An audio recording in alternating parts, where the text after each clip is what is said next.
Bonsoir.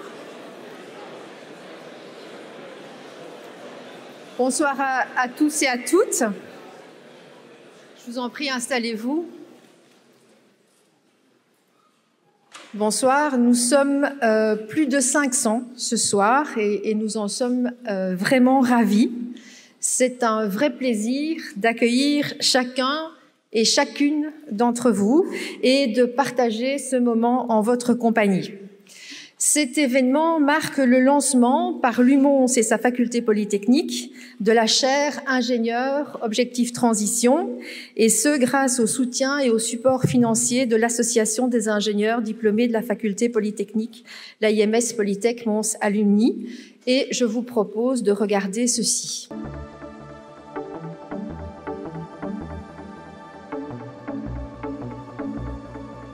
Au sein de la faculté polytechnique, il existe déjà quantité d'initiatives autour de l'intégration des enjeux socio-écologiques dans la formation de nos ingénieurs. Mais ces actions ponctuelles ont besoin d'être soutenues par quelque chose de plus large. Et en tout cas, la chaire ingénieur Objectif Transition va constituer une véritable opportunité d'articuler les actions qui se font au sein de la faculté. Une chaire de recherche vise à mettre au point une collaboration entre l'université et un partenaire extérieur. Partenaire extérieur qui injectera financièrement une contribution, ici dans le cadre de travaux de recherche. La chaire réunit 3 partenaires que sont l'Université de Mons, l'Association des diplômés de la faculté, donc l'AIMS Polytech Mons Alumni, et la faculté polytechnique. La chaire va se matérialiser de différentes façons, notamment par des travaux de recherche, dont une thèse de doctorat, mais aussi par le lancement d'un cycle de conférences sur les défis sociétaux et sur le rôle que nous pouvons jouer au sein de la société. Ce seront des conférences, des ciné-débats, des séminaires, des ateliers pour progresser et faire communauté ensemble autour des enjeux socio-écologiques. Les ingénieurs ont toutes les compétences en main pour pouvoir impacter positivement l'environnement. Un ingénieur correctement formé doit avoir véritablement une formation transversale et les activités de la chaire vont lui permettre de s'ouvrir à d'autres horizons, de rencontrer des personnes qui sont acteurs dans la société à tout niveau et qui vont pouvoir lui permettre d'ouvrir son champ d'investigation. La raison pour laquelle l'AIMS a choisi de financer cette chaire, et ce pour une durée de 7 ans, jusqu'en 2030, elle est très simple. Nous sommes de plus en plus nombreux en tant qu'ingénieurs à éprouver une quête de sens, à combiner les enjeux socio-écologiques qui sont cruciaux à la survie de notre espèce humaine aux enjeux de compétitivité économique qui existent au sein de nos entreprises. Cette chaire permet de créer une communauté de partage de connaissances, et notre mantra à l'association, c'est partager pour inspirer.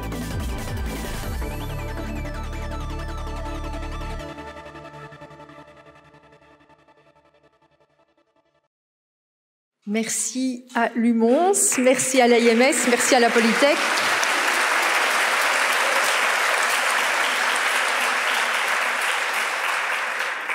Merci Philippe Dubois, recteur de l'université. Merci à Christine Lévesque, présidente de l'AIMS.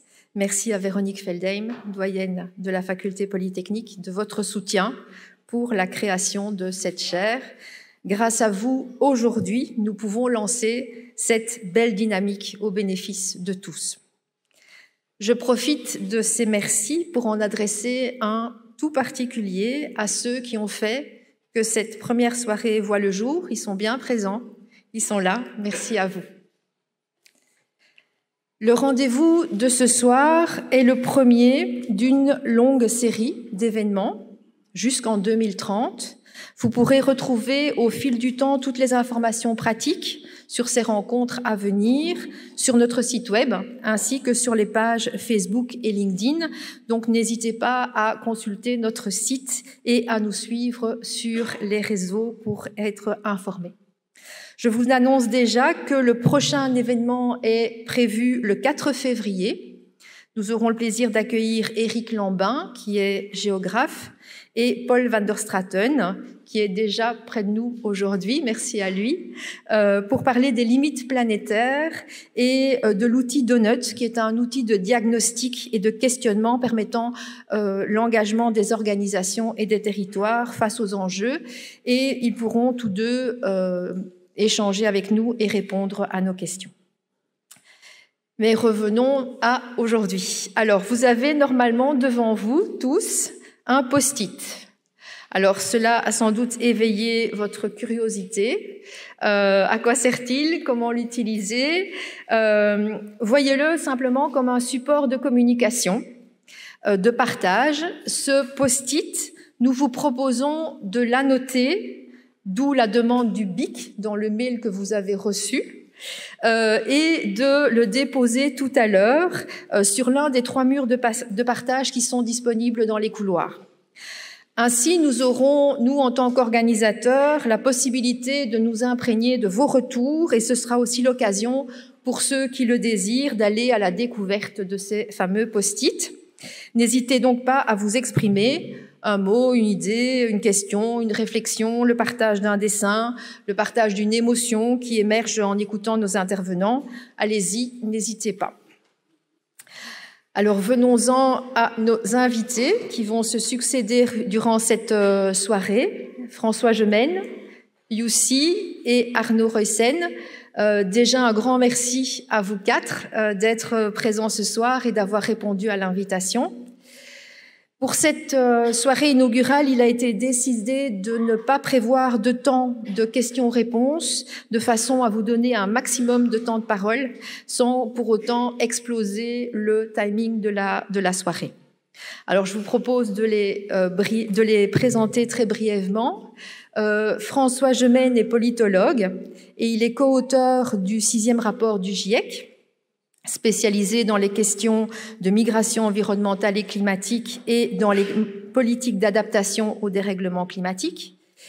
Il enseigne dans plusieurs institutions de renom et il apparaît très régulièrement dans les médias, tant en Belgique qu'en France. Alors, de ces multiples interventions, j'ai retenu notamment ceci. Jamais, dans l'histoire récente de l'humanité, n'avons-nous été à ce point reliés les uns aux autres par la force de la physique du climat.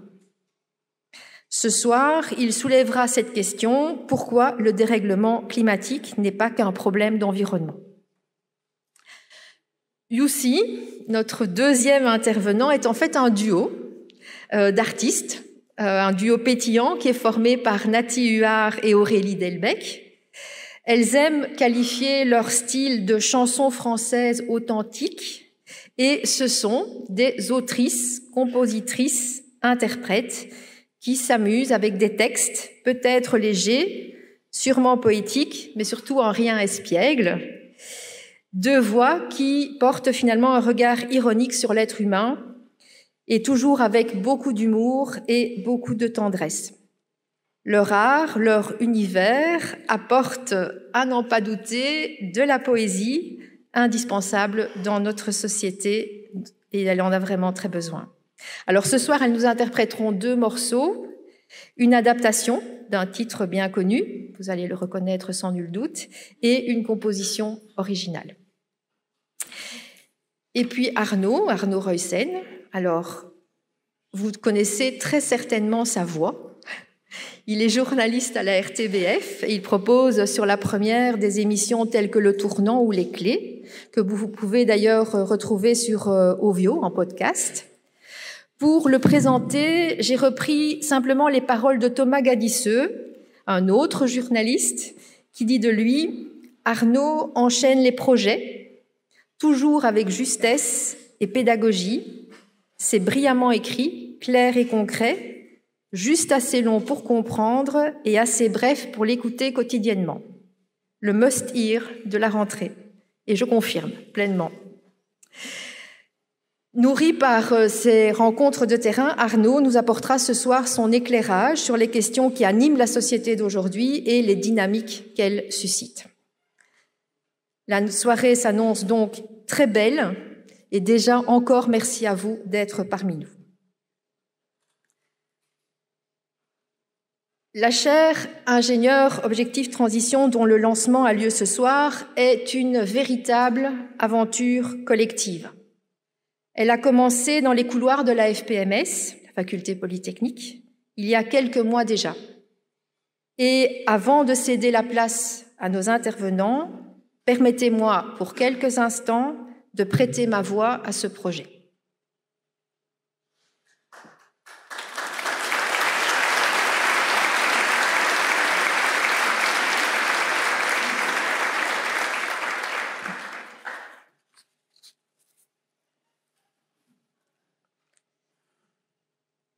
Bonsoir. Je m'appelle ingénieur objectif transition.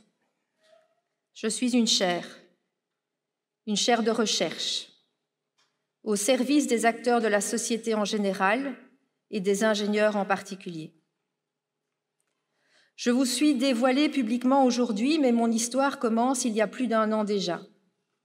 Le temps passe si vite. Ce devait être en avril 2023. Oui, c'est cela, le 22 avril 2023. Ce jour-là, ils étaient plusieurs à discuter. Certains, enseignants au sein de la Polytech, d'autres diplômés de l'école, travaillant en entreprise. Je ne me souviens plus exactement de leurs propos, mais ils parlaient des enjeux sociaux et écologiques, de l'importance de les comprendre pleinement pour agir de façon responsable, avec pertinence et discernement. Nous avons tous un rôle à jouer pour construire le monde de demain, disait l'un. Sans doute faut-il faire autrement, disait l'autre. Croiser nos regards, explorer de nouvelles thématiques pour mieux comprendre la société qui nous entoure. Il était question d'être véritablement acteur du changement, de s'ouvrir avec la conscience qu'aucun n'a la solution, mais qu'ensemble nous pouvons avancer.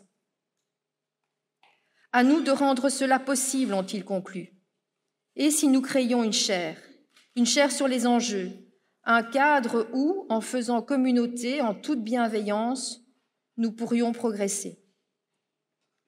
Ma raison d'être était née.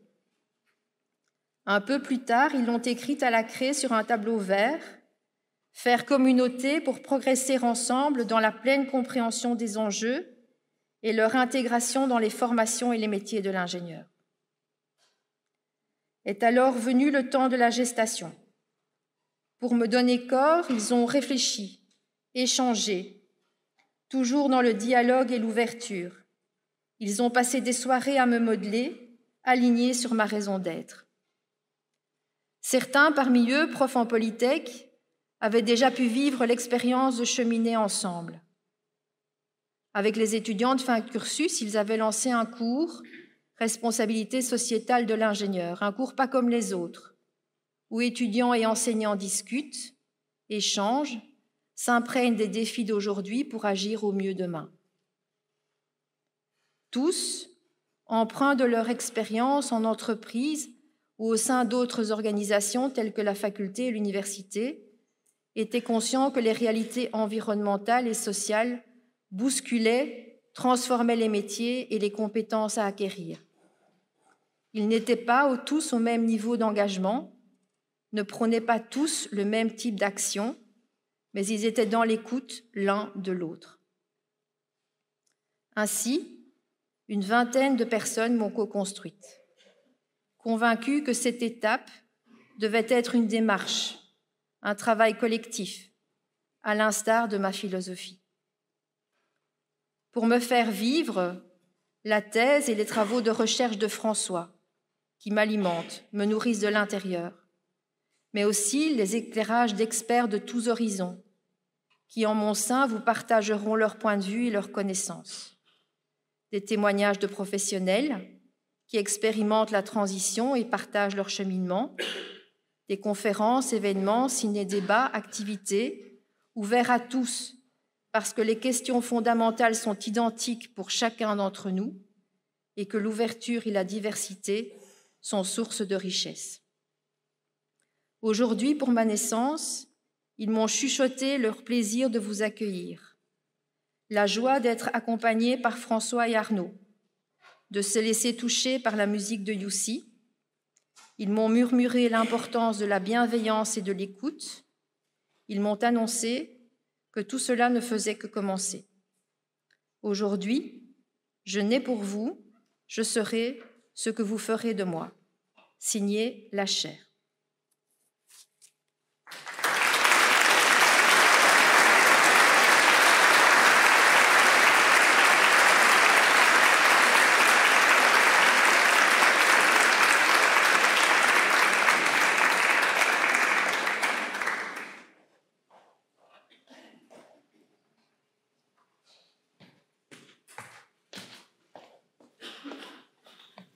Eh bien, bonsoir à chacune et à chacun. C'est un grand plaisir doublé d'un honneur d'être parmi vous ce soir pour l'inauguration de cette chaire qui se donne pour objectif la transition. Et rien que le fait de se donner un tel objectif, je dois le dire, est déjà en soi un acte de foi. Parce qu'on voit bien aujourd'hui l'ampleur et la multitude des doutes qui mettent en danger et qui mettent en péril cette idée même de transition, non seulement sa réalisation concrète, mais même l'idée que la transition puisse être un projet pour la société. Nous sommes aujourd'hui le jour des élections présidentielles américaines. Quel que soit le résultat du vote, il y aura aujourd'hui une moitié d'électeurs américains qui voteront pour un candidat qui qualifie le changement climatique de plus grande arnaque de tous les temps. La candidate qui lui est opposée, quant à elle, n'a guère osé mettre en avant ses politiques climatiques lors de la campagne, de crainte que cela rebute de nombreux électeurs, et en particulier les électeurs modérés qu'elle souhaitait attirer. La manière dont on traite ces questions climatiques, ces questions de transition, dans ce qui reste, malgré tous ses défauts, une des plus grandes démocraties du monde, en dit long, effectivement, sur les assauts populistes auxquels doit faire face aujourd'hui la transition, non seulement dans sa réalisation elle-même, mais également dans son concept. Et on voit bien aujourd'hui qu'il y a énormément de doutes, de flottements, de questionnements, d'atermoiements, d'hésitations autour de ce concept de transition. Et d'une certaine manière, tant que le climat était considéré comme un problème d'environnement, on avait une certaine forme de consensus autour de la nécessité de lutter contre le changement climatique. Il y avait bien évidemment des gens qui étaient enfermés dans le déni, qu'on appelait climato-sceptiques, mais depuis que la question climatique est entrée de plein pied en démocratie, et notamment à la faveur des mobilisations des jeunes dans les années 2018 et 2019, on voit bien que c'est désormais un sujet qui touche à l'organisation même de la société. C'est un sujet qui a quitté les pages nature et technique des journaux pour entrer de plein pied dans les plages politiques et économiques. Je me souviens, il y a un peu moins d'un an de cela, je suis interrogé sur le résultat de la COP28 par Mathieu Gohard, qui est un journaliste du Monde. Et donc, je fais l'entretien avec lui, il se trouve que je le connaissais un peu, et je lui dis, tiens, Mathieu, je m'étonne que vous couvriez ces sujets. Il me semblait que vous étiez auparavant en charge de la couverture de l'actualité politique de l'Élysée au Monde. Et il me dit, oui, je suis très content, j'ai eu une promotion, j'ai désormais rejoint le service Planète. Qui aurait cru, il y a encore 4 ou 5 ans de cela, qu'un journaliste du Monde considérerait comme une promotion de passer des prestigieuses pages qui couvraient l'Élysée aux pages qui couvraient l'environnement dans le journal. Et ça en dit long sur la manière dont ces questions d'environnement et singulièrement la question du climat est devenue un enjeu politique, économique et social de premier ordre. Et ce que je voudrais faire ce soir, c'est d'abord pointer 3 éléments du système climatique qui me semblent encore parfois mal compris, à la fois par le grand public, mais aussi, et peut-être de façon plus dommageable encore, par les décideurs, et qui, s'ils sont mal compris, risquent d'induire nos politiques de transition dans la mauvaise direction.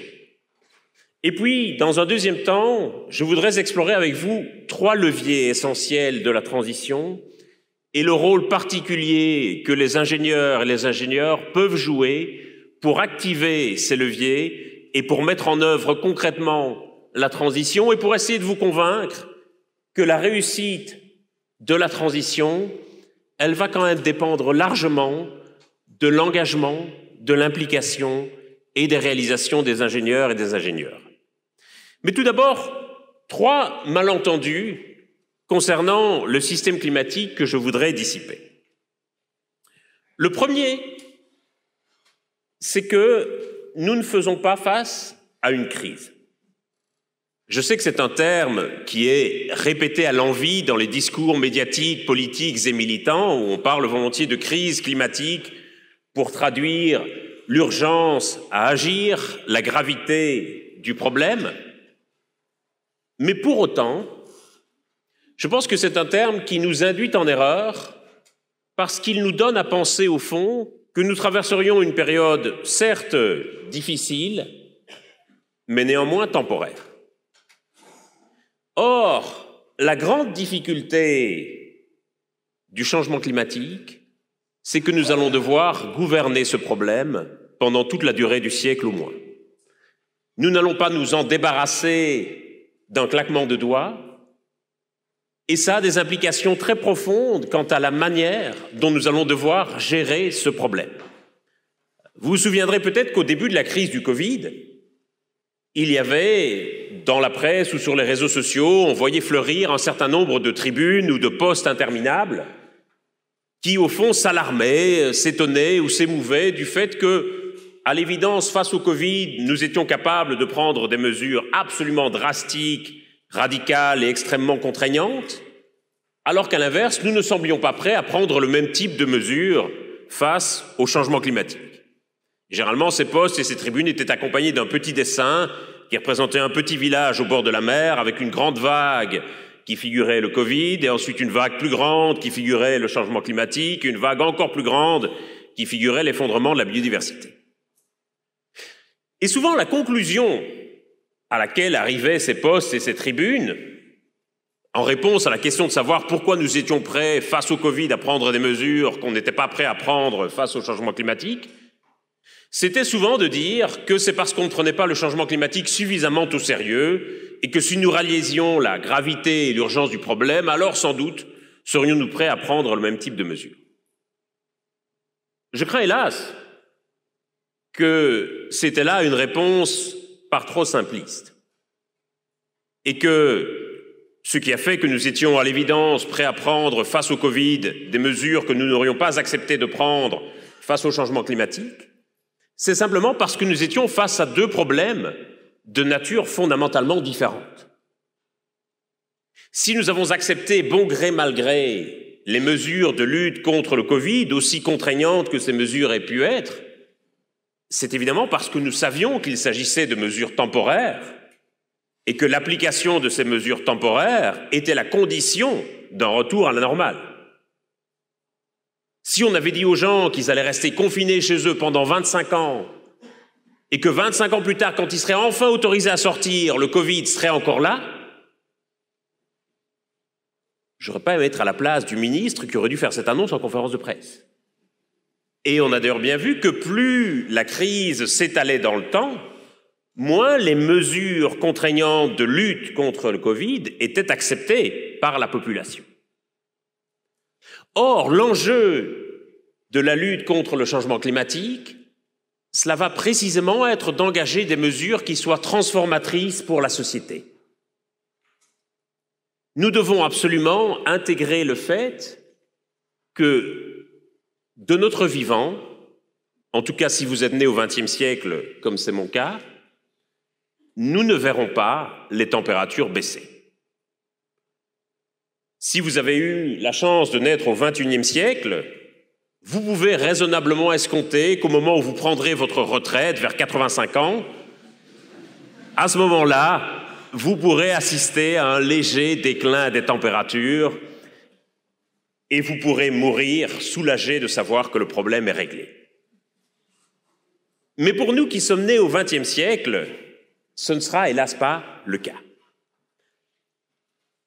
Il n'y aura pas de retour à la normale pour la bonne et simple raison que la normale, elle se trouve devant nous et non pas derrière nous, et que cette normale, elle va dépendre largement des actions, des décisions que nous allons poser au cours des prochaines années. Et c'est pour cela que je suis toujours un peu inquiet quand j'entends les politiques à ce point préoccupés par la question de l'acceptabilité de la transition.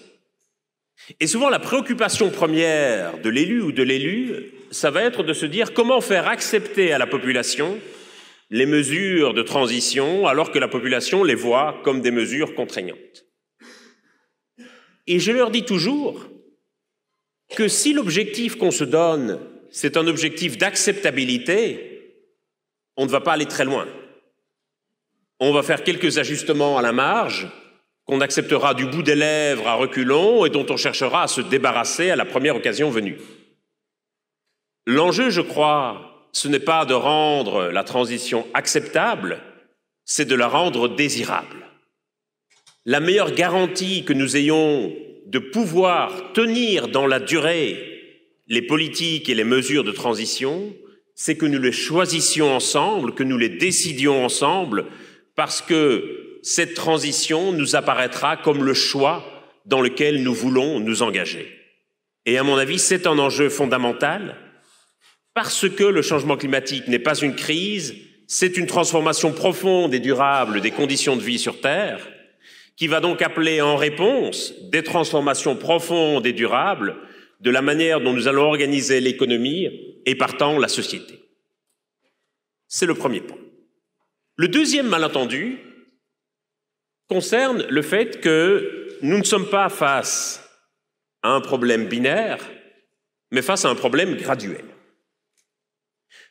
Or, toute une série de messages qui nous sont envoyés en permanence nous donnent l'impression que ça va être blanc ou noir, pile ou face, gagné ou perdu. Est-ce qu'il est encore temps d'agir?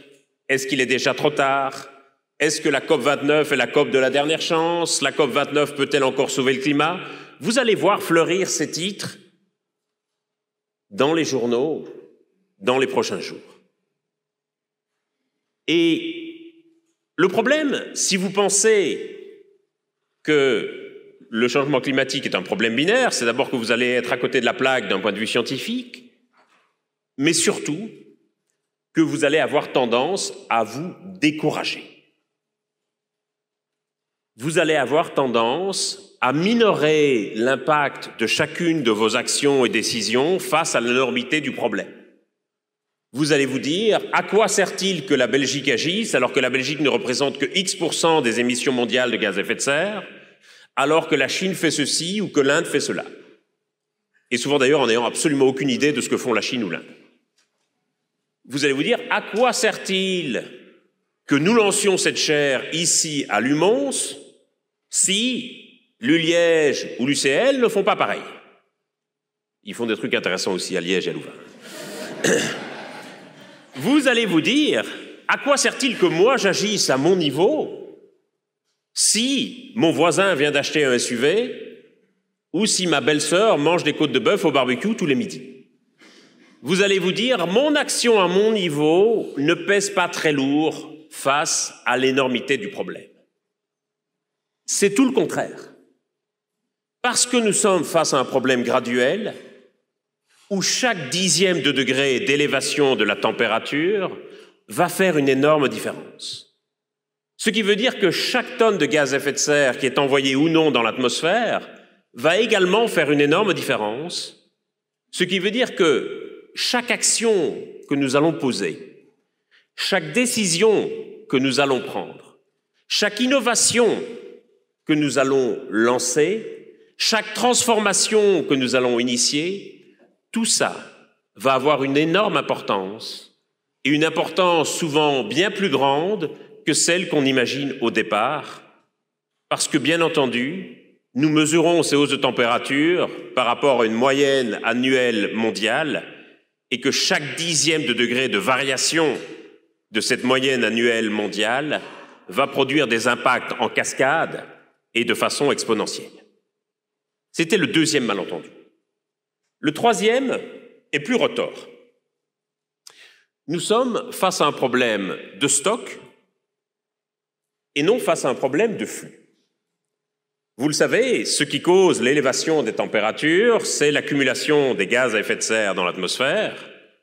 Et si ces gaz à effet de serre s'accumulent dans l'atmosphère, c'est parce que la plupart d'entre eux, à l'exception du méthane, ont une durée de vie très longue dans l'atmosphère qui est de plusieurs siècles, si je prends le cas du dioxyde de carbone, qui est le gaz à effet de serre que nous émettons dans les plus grandes quantités. Ça veut dire que tant que nous émettons des gaz à effet de serre, le taux de concentration de ces gaz dans l'atmosphère continue à monter et que donc les températures continuent elles aussi à croître.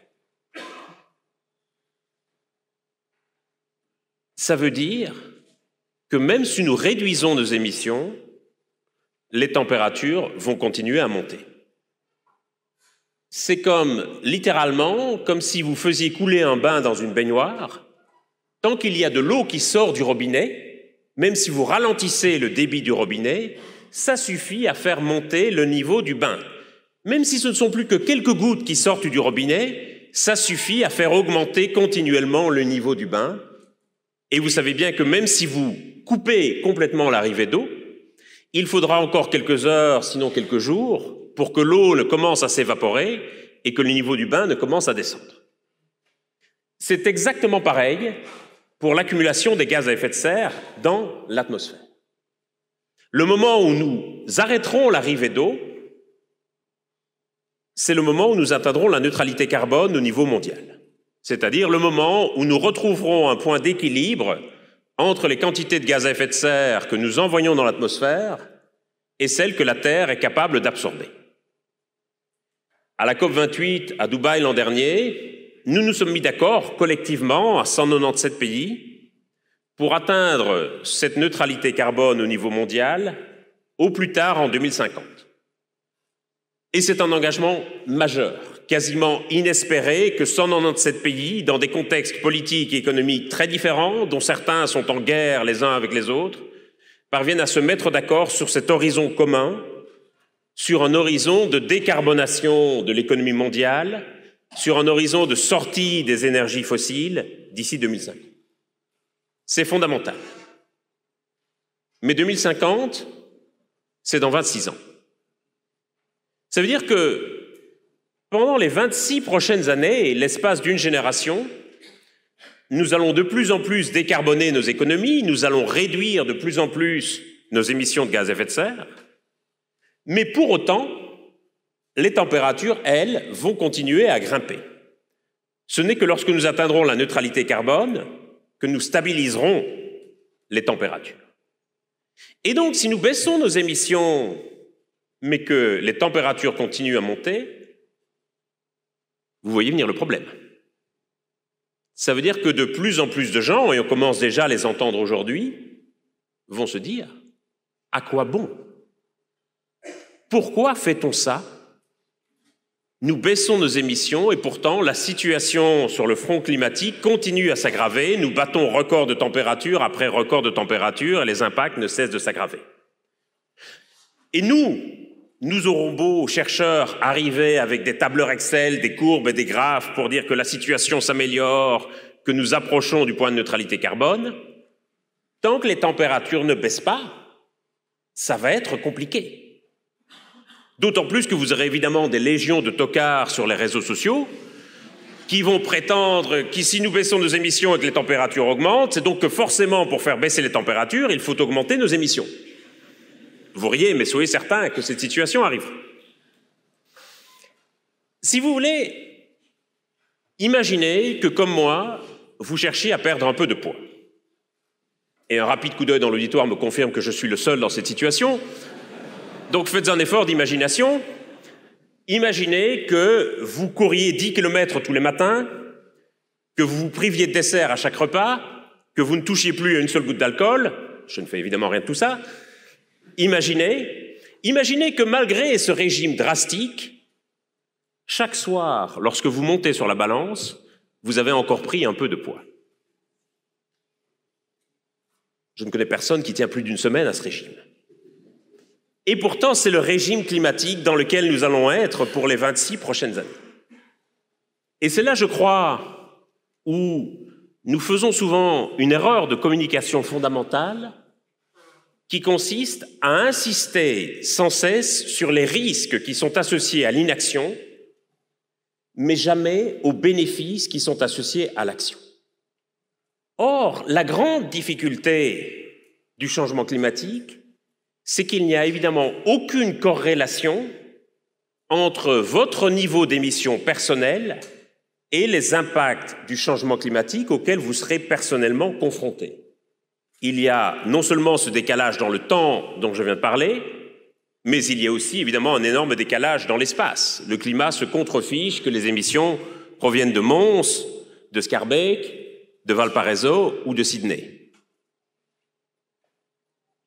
Ça veut dire, comme on le rappelait en introduction, que nous sommes tous extraordinairement dépendants les uns des autres. D'une certaine manière, notre futur climatique se joue aussi en ce moment même au Caire, à Lagos, à Mexico, à Jakarta ou évidemment à Delhi, de la même manière que les décisions que nous allons prendre ici à Mons ou à Bruxelles ont un impact sur le climat du Soudan, de l'Afghanistan ou du Bangladesh, sans que ni les Soudanais, les Afghans ou les Bangladais puissent prendre la moindre part à nos décisions.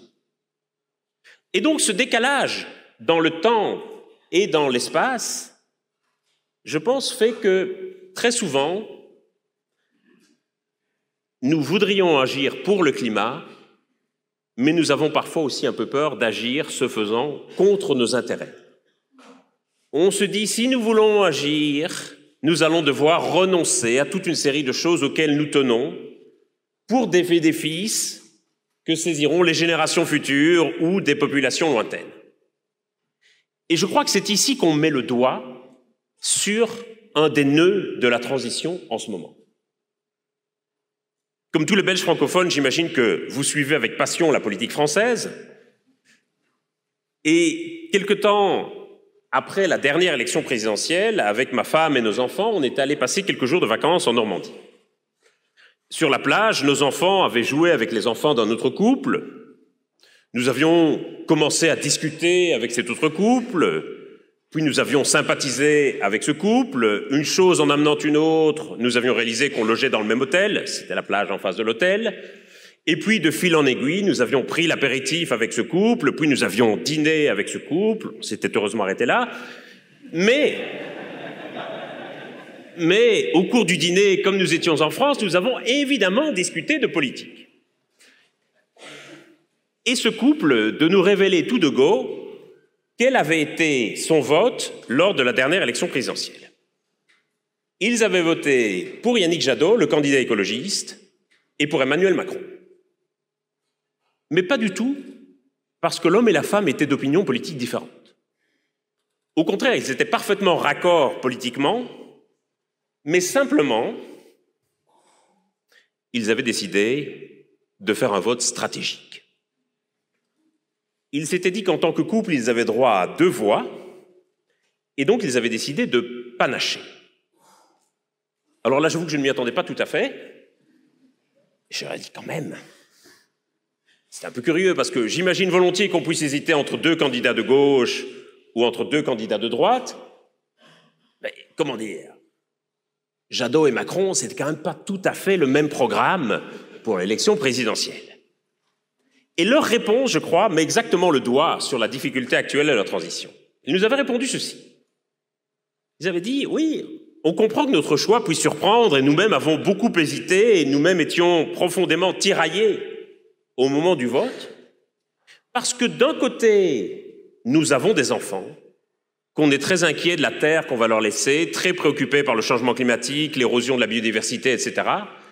Et donc c'était très important pour nous de voter pour le candidat écologiste. On le voyait même quasiment comme une forme de devoir moral vis-à-vis de nos enfants. Mais d'un autre côté, nous deux, on travaille tous les deux dans la banque et la finance. Et donc, il fallait bien aussi qu'on veille un peu à protéger nos intérêts. Et donc, on a aussi voté pour le candidat libéral.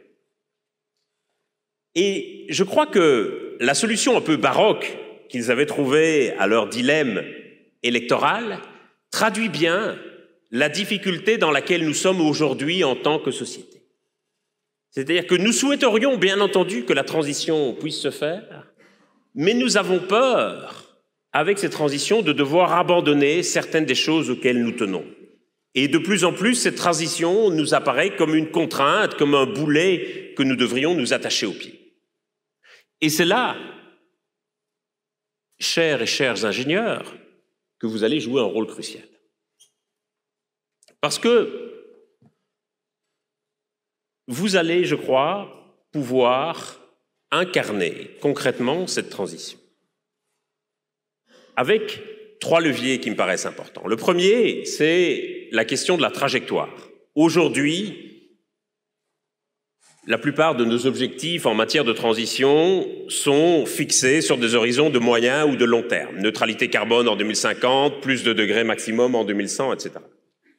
Et ces objectifs sont évidemment cruciaux pour que nous puissions définir des stratégies, des politiques, mais ils emportent également, je crois, 3 effets pervers.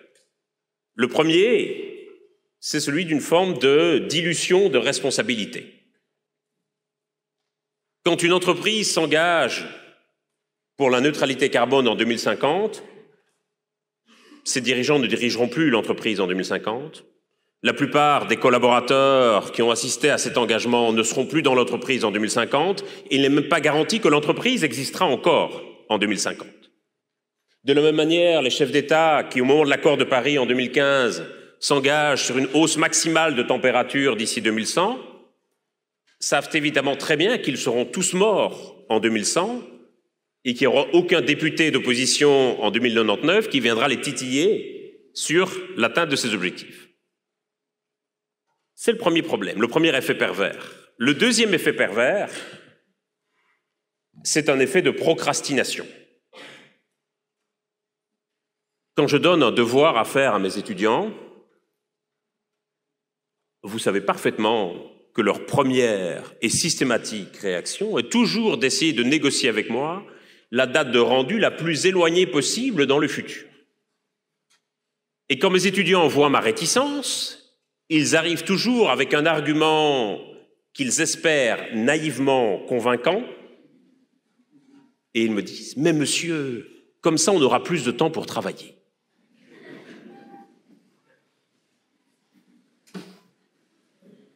Je leur dis chaque fois, les amis, j'ai étudié avant vous, je sais parfaitement que ce devoir, vous allez le faire à la dernière minute, le week-end avant la date de rendu. Et je leur dis, convenons que vous me le rendez lundi prochain, comme ça vous le faites ce week-end, et puis nous passons à autre chose. Ça ne marche jamais. Et ça ne marche pas parce que la taille du devoir reste la même, quelle que soit la date de rendu. Si je disais à mes étudiants que la taille de leur devoir double chaque semaine, là par contre, je suis certain qu'une partie importante des étudiants serait absolument d'accord de me rendre le devoir lundi prochain. Or, le changement climatique, c'est un devoir qui double de taille chaque semaine. Et quand on se dit qu'il faut agir d'ici 2030 ou 2050, on a volontiers tendance à prioriser d'autres urgences, du reste parfaitement légitimes, mais pendant ce temps-là, ce sont des milliards de tonnes de gaz à effet de serre qui s'accumulent dans l'atmosphère et qui rendent évidemment la solution du problème beaucoup plus difficile. Et puis le troisième effet pervers de ces objectifs de moyen ou de long terme, je le crains, c'est un peu un effet de démotivation. Très souvent, nous avons fixé ces objectifs de la même manière qu'on trace un horizon, mais sans avoir tracé le chemin qui nous emmenait vers cet horizon. Et de ce fait, plus nous avançons, plus l'horizon semble s'éloigner, et parfois les objectifs que nous nous sommes fixés nous apparaissent comme des Everest insurmontables. Je crois que l'enjeu ici va consister à pouvoir nous fixer une trajectoire qui permette de redresser le tir si besoin, et qui permettent surtout de baliser notre action. Et chacune de ces balises au cours du temps peut être une forme de petite victoire qui nous convainc que nous pouvons y arriver, mais que nous pouvons également revoir à la hausse nos ambitions et nos objectifs. Et il me semble aujourd'hui qu'en tant que société, nous avons aussi grand besoin de pouvoir nous accrocher à ces petites victoires et de montrer aux gens que certaines des réalisations, des innovations, des politiques que nous mettons en place se traduisent concrètement par des baisses d'émissions, sinon évidemment ça en devient désespérant. Le deuxième levier, c'est celui de l'action des minorités. J'avoue que j'ai parfois eu la naïveté de croire que la transition se mettrait automatiquement en route une fois qu'une majorité de gens seraient convaincus. Et pendant longtemps, j'ai imaginé que ma tâche dans le débat public consistait à convaincre un maximum de gens de l'urgence et de la gravité du problème, et qu'une fois que les gens seraient sensibilisés, seraient convaincus, alors ils se mettraient en route comme un seul homme vers la transition. Ça ne s'est pas produit. Peut-être se produira-t-il un jour, mais je crains que ce ne soit trop tard. Ça ne veut pas dire que la transition ne se fera pas. Et je crois qu'elle se fera, comme toutes les grandes transformations économiques, politiques et sociales dans l'histoire de l'humanité, par le fait d'une minorité éclairée et engagée qui pourra ouvrir la voie dans laquelle les autres s'engageront à la suite. Et ceci me paraît vraiment fondamental. Je suis toujours frappé de voir à quel point derrière les doutes et les controverses et les débats sur la transition impossible qui n'arrivera pas, qui est une contrainte, cette transition en réalité elle se fait déjà dans de nombreuses entreprises, dans de nombreuses collectivités. Et on assiste à une sorte de transition à bas bruit. Et je suis toujours désolé de voir le temps et l'énergie que nous investissons, notamment sur les réseaux sociaux, à pointer du doigt et à vilipender ceux qui n'avancent pas ou ceux qui marchent à reculons. Et je me dis que si nous étions capables de consacrer ne serait-ce qu'une fraction de ce temps et de cette énergie à valoriser et à encourager ceux qui avancent, ceux qui innovent, ceux qui se transforment, nous gagnerions un temps précieux et nous aurions ainsi la possibilité de nous inspirer les uns des autres. Et je crois que nous avons aussi un grand besoin d'inspiration. Vous le savez, sur le fronton de l'hôtel de ville de Verviers, il y a cette très belle maxime qui dit « Publicité, sauvegarde du peuple ». J'aurais envie de dire que, de façon peut-être un peu provocatrice, aujourd'hui, cette publicité, elle tient aussi à la sauvegarde de la planète. Et que dans la manière dont nous allons pouvoir nous inspirer des innovations et des réalisations des uns et des autres, nous avons la possibilité d'amplifier considérablement nos actions. Enfin, le troisième et dernier levier, et je conclurai par celui-là, c'est le levier du projet. Aujourd'hui, la transition est largement décrite et perçue par, je le crains, une part croissante de la population comme une sorte de contrainte qui nous tombe dessus et qui s'impose à nous. Et les choses à faire pour lutter contre le changement climatique sont souvent décrites en termes d'efforts à réaliser, de coûts supplémentaires à supporter, de sacrifices à accepter, de renoncements auxquels consentir, c'est-à-dire, somme toute, une liste de choses dont personne n'a envie. Je ne me suis pas levé ce matin en me félicitant des nouvelles contraintes auxquelles j'allais me plier dans la journée, et j'imagine que ce n'est pas votre cas non plus. Et si nous voyons, je crois, cette transition comme une contrainte qui nous tombe dessus, c'est parce que nous avons une vision assez nette et précise du monde dans lequel nous ne voudrions pas vivre. C'est le monde qui est décrit dans les travaux scientifiques, dans les rapports du GIEC ou de l'IPBES, un monde ravagé par les impacts du changement climatique et où la biodiversité aurait quasiment disparu. Et donc nous savons à peu près clairement le chemin que nous ne voulons pas emprunter. Et il y a un large consensus dans la population sur le niveau de préoccupation face au changement climatique. Mais par contre, nous avons beaucoup plus de mal à distinguer le chemin que nous voudrions collectivement emprunter. En d'autres termes, à quoi ressemblerait concrètement un monde décarboné. À quoi ressembleraient les transports, le logement, les loisirs, l'alimentation? Et au-delà, à quoi ressemblerait l'amour, la liberté, la fraternité dans un monde décarboné? Nous avons encore aujourd'hui beaucoup de mal à l'imaginer et les contours de ce monde, il faut le dire, restent assez flous. Et donc, de ce fait, nous avons dans le débat public plusieurs visions de ce monde qui entrent en concurrence les unes avec les autres. Une vision un peu technofuturiste où nous habiterions tous dans un vaisseau spatial en orbite autour de la Terre qui serait piloté par Elon Musk. Une vision un peu janséniste où la vie serait faite de privations, de limitations, d'interdictions et de quotas. Une vision un peu bobo-naïve où Max et Lily font du vélo tout nus dans un champ de coquelicots avant de retourner à leur carré de permaculture et d'aller vendre leur production sur le marché bio-local. Et chacune de ces visions du monde, évidemment, va parler à une partie de la population, va séduire une partie des gens. Mais collectivement, on voit bien que nous avons du mal à tracer une direction. Et c'est là, je crois, que tout l'enjeu va consister à incarner concrètement ce monde décarboné. Et pour l'incarner, nous allons avoir besoin de réalisations concrètes.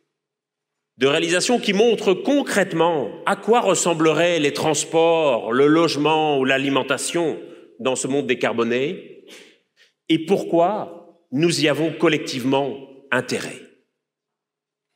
Et je crois que nous parviendrons à passer de la contrainte au projet si nous parvenons à réconcilier notre niveau de préoccupation pour le changement climatique avec nos intérêts et à faire percevoir à l'ensemble de la population pourquoi nous avons intérêt collectivement à la transition. Pourquoi des transports décarbonés, ce sont aussi des transports plus fiables, plus confortables, plus rapides. Pourquoi des logements décarbonés, ce sont aussi des logements moins onéreux, plus confortables. Pourquoi une alimentation décarbonée, c'est aussi une alimentation meilleure pour la santé. Et pourquoi globalement la transition peut constituer à la fois un formidable projet économique, mais aussi un contrat social qui fonde un renouveau démocratique.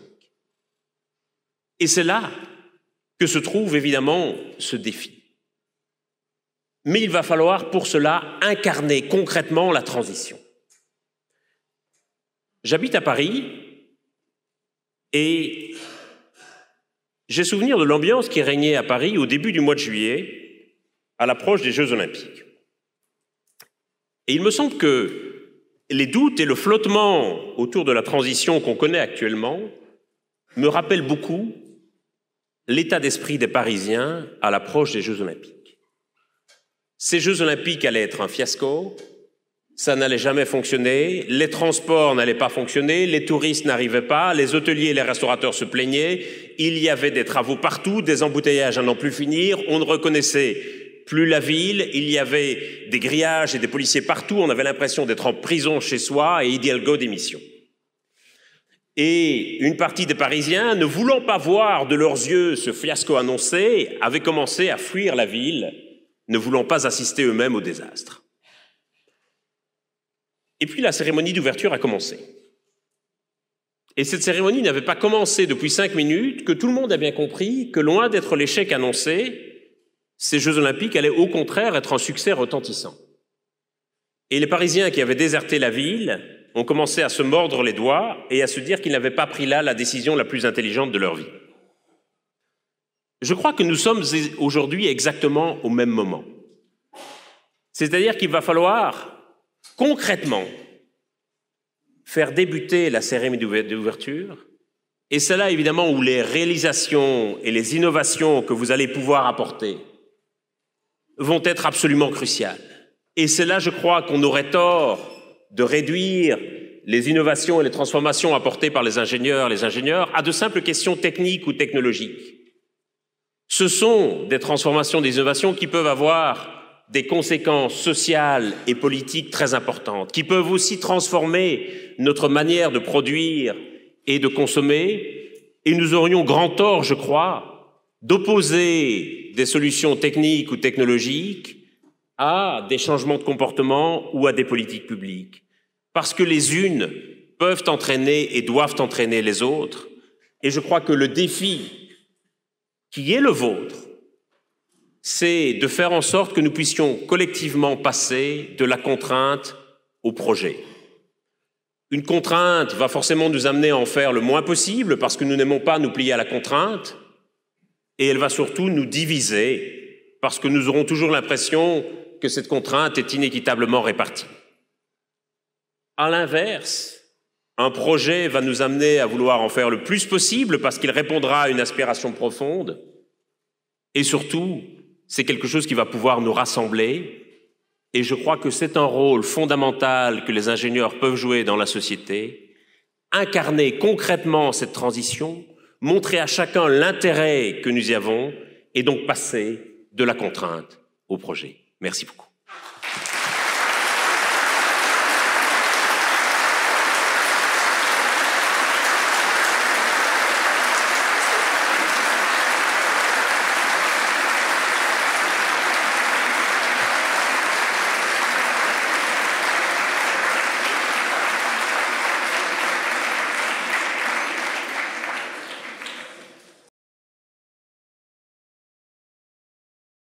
Bonsoir.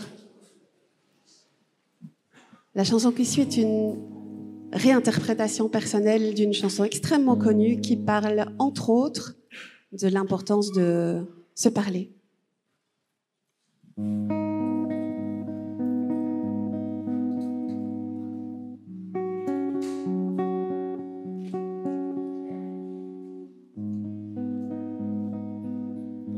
Tes espoirs, mon vieil ami, je te retrouve cette nuit dans ces images qui me hantaient auprès, comme des graines plantées dans mon sommeil, et ce rêve accroché à ma mémoire reste encore dans le chant du silence, dans mes songes sans repos. Je marche seule, mal dans ma peau, dans ces rues perdues dans le brouillard, mes pas résonnant sur le trottoir. Puis une lueur jaillit comme une intime évidence et s'impose face au chant du silence. Dans cet éclair blanc, j'ai vu des milliers d'individus qui se voyaient sans se parler, qui entendaient sans s'écouter, comme tous ces refrains qui ne seront jamais chantés, condamnés par le chant du silence.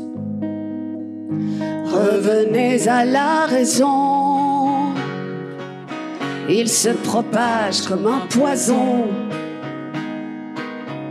Si vous laissiez mes mots vous atteindre, si vous laissiez mes bras vous étreindre, mais ces mots se fondent dans une étrange exigence pour faire écho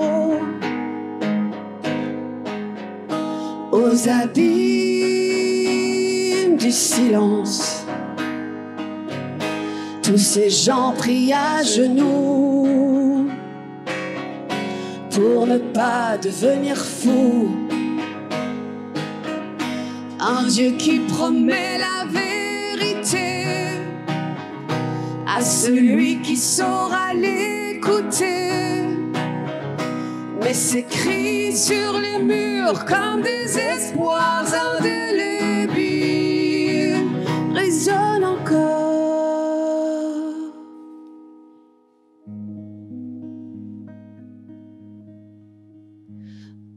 chant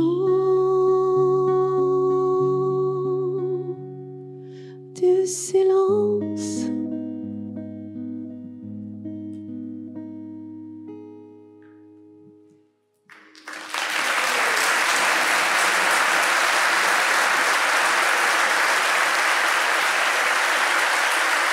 Merci. Alors la chanson qui suit est donc une composition personnelle qui est en fait une ode à la liberté et tout en couleur. Elle s'appelle Contre-courant.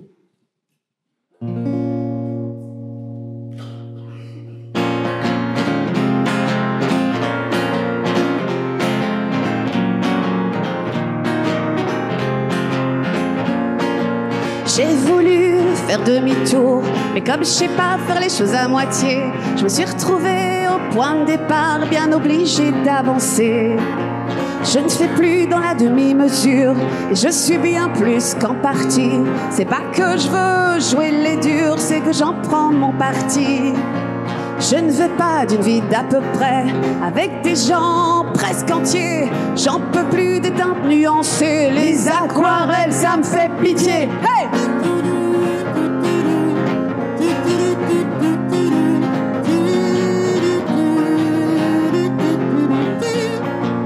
À contre-courant, je vais cueillir ma liberté.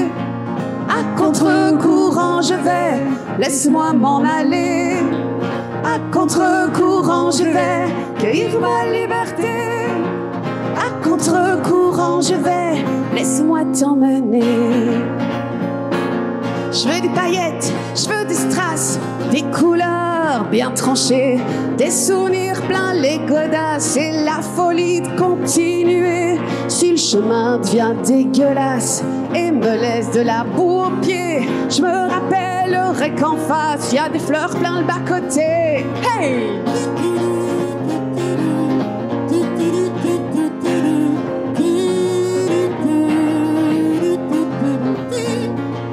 À contre-courant, je vais cueillir ma liberté.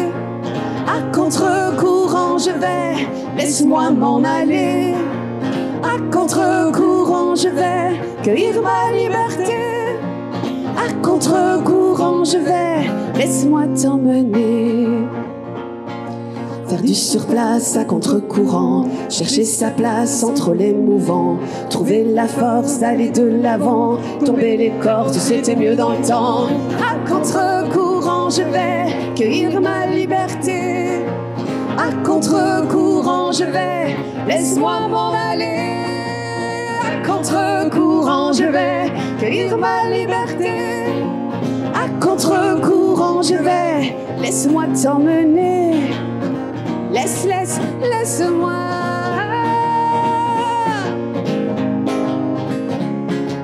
Laisse-moi t'emmener. Laisse-moi cueillir ma liberté. À contre-courant, laisse-moi t'emmener.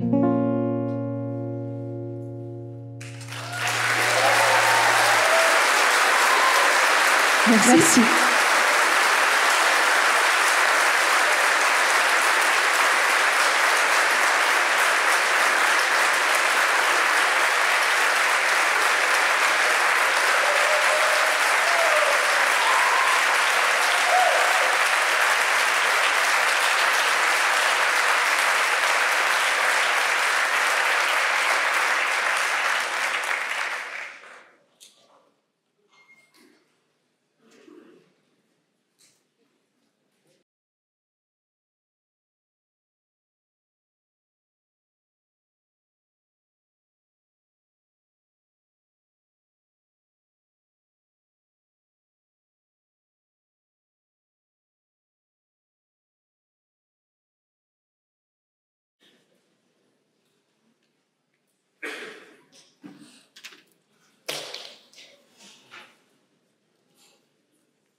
Est-ce qu'on m'entend suffisamment?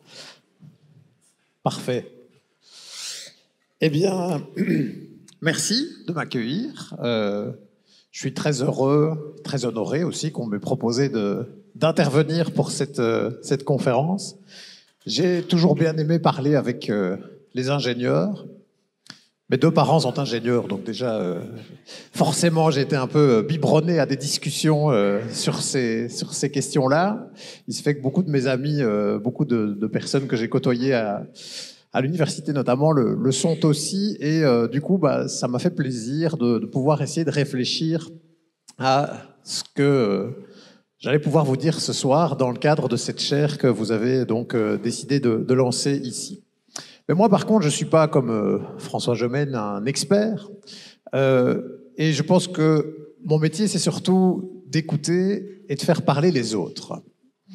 Et donc, je me suis dit que c'était intéressant peut-être de vous partager une série de rencontres que j'ai pu faire surtout depuis les 2 dernières années ici, où j'ai lancé une émission qui s'appelle Le Tournant, et où on s'est penché beaucoup, et on continue à se pencher d'ailleurs sur les enjeux de la transition, et de vous partager des rencontres que j'ai pu faire avec des ingénieurs inspirantes et inspirants.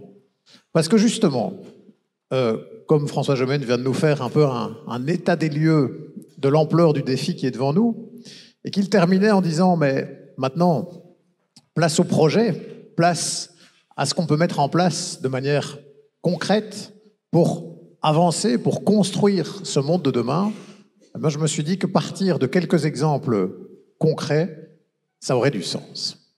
Alors j'ai intitulé ça « Ingénieurs du changement », parce que je pense que les ingénieurs, ils sont très bons en général pour trouver des solutions à des problèmes, mais que peut-être parfois on a eu tendance par le passé à réduire cette idée-là à l'idée que c'est des problèmes techniques qu'il fallait résoudre, des problèmes d'optimisation de processus, de faire mieux avec moins, de faire plus vite avec moins, etc. Ici, je pense qu'il va falloir continuer aussi à faire ça en partie, mais qu'on va avoir besoin aussi de cette qualité que vous pouvez avoir comme ingénieur à trouver des solutions dans bien d'autres domaines que des domaines purement techniques. Et c'est aussi de ça dont j'avais envie de vous parler ce soir. Alors, on va peut-être commencer d'abord par une petite citation d'un Montois célèbre qui...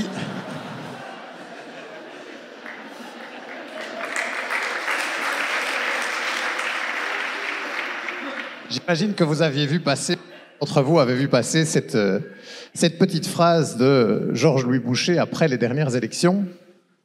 On pourrait lui rétorquer en boutade qu'on veuille gérer le pays comme des ingénieurs ou comme des poètes, il faut peut-être d'abord former un gouvernement pour le gérer.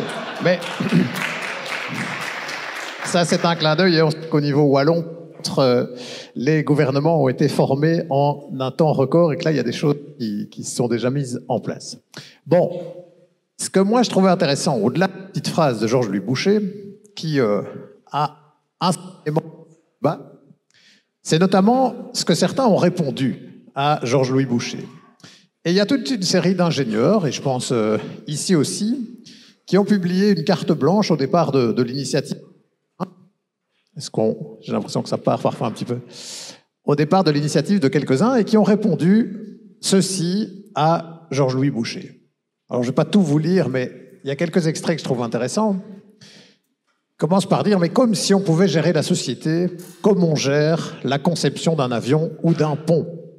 Comme si on pouvait gérer le pays uniquement avec des indicateurs économiques obsolètes comme le PIB, ou dans le même mirage technosolutionniste que celui qui nous ferait régler le climat.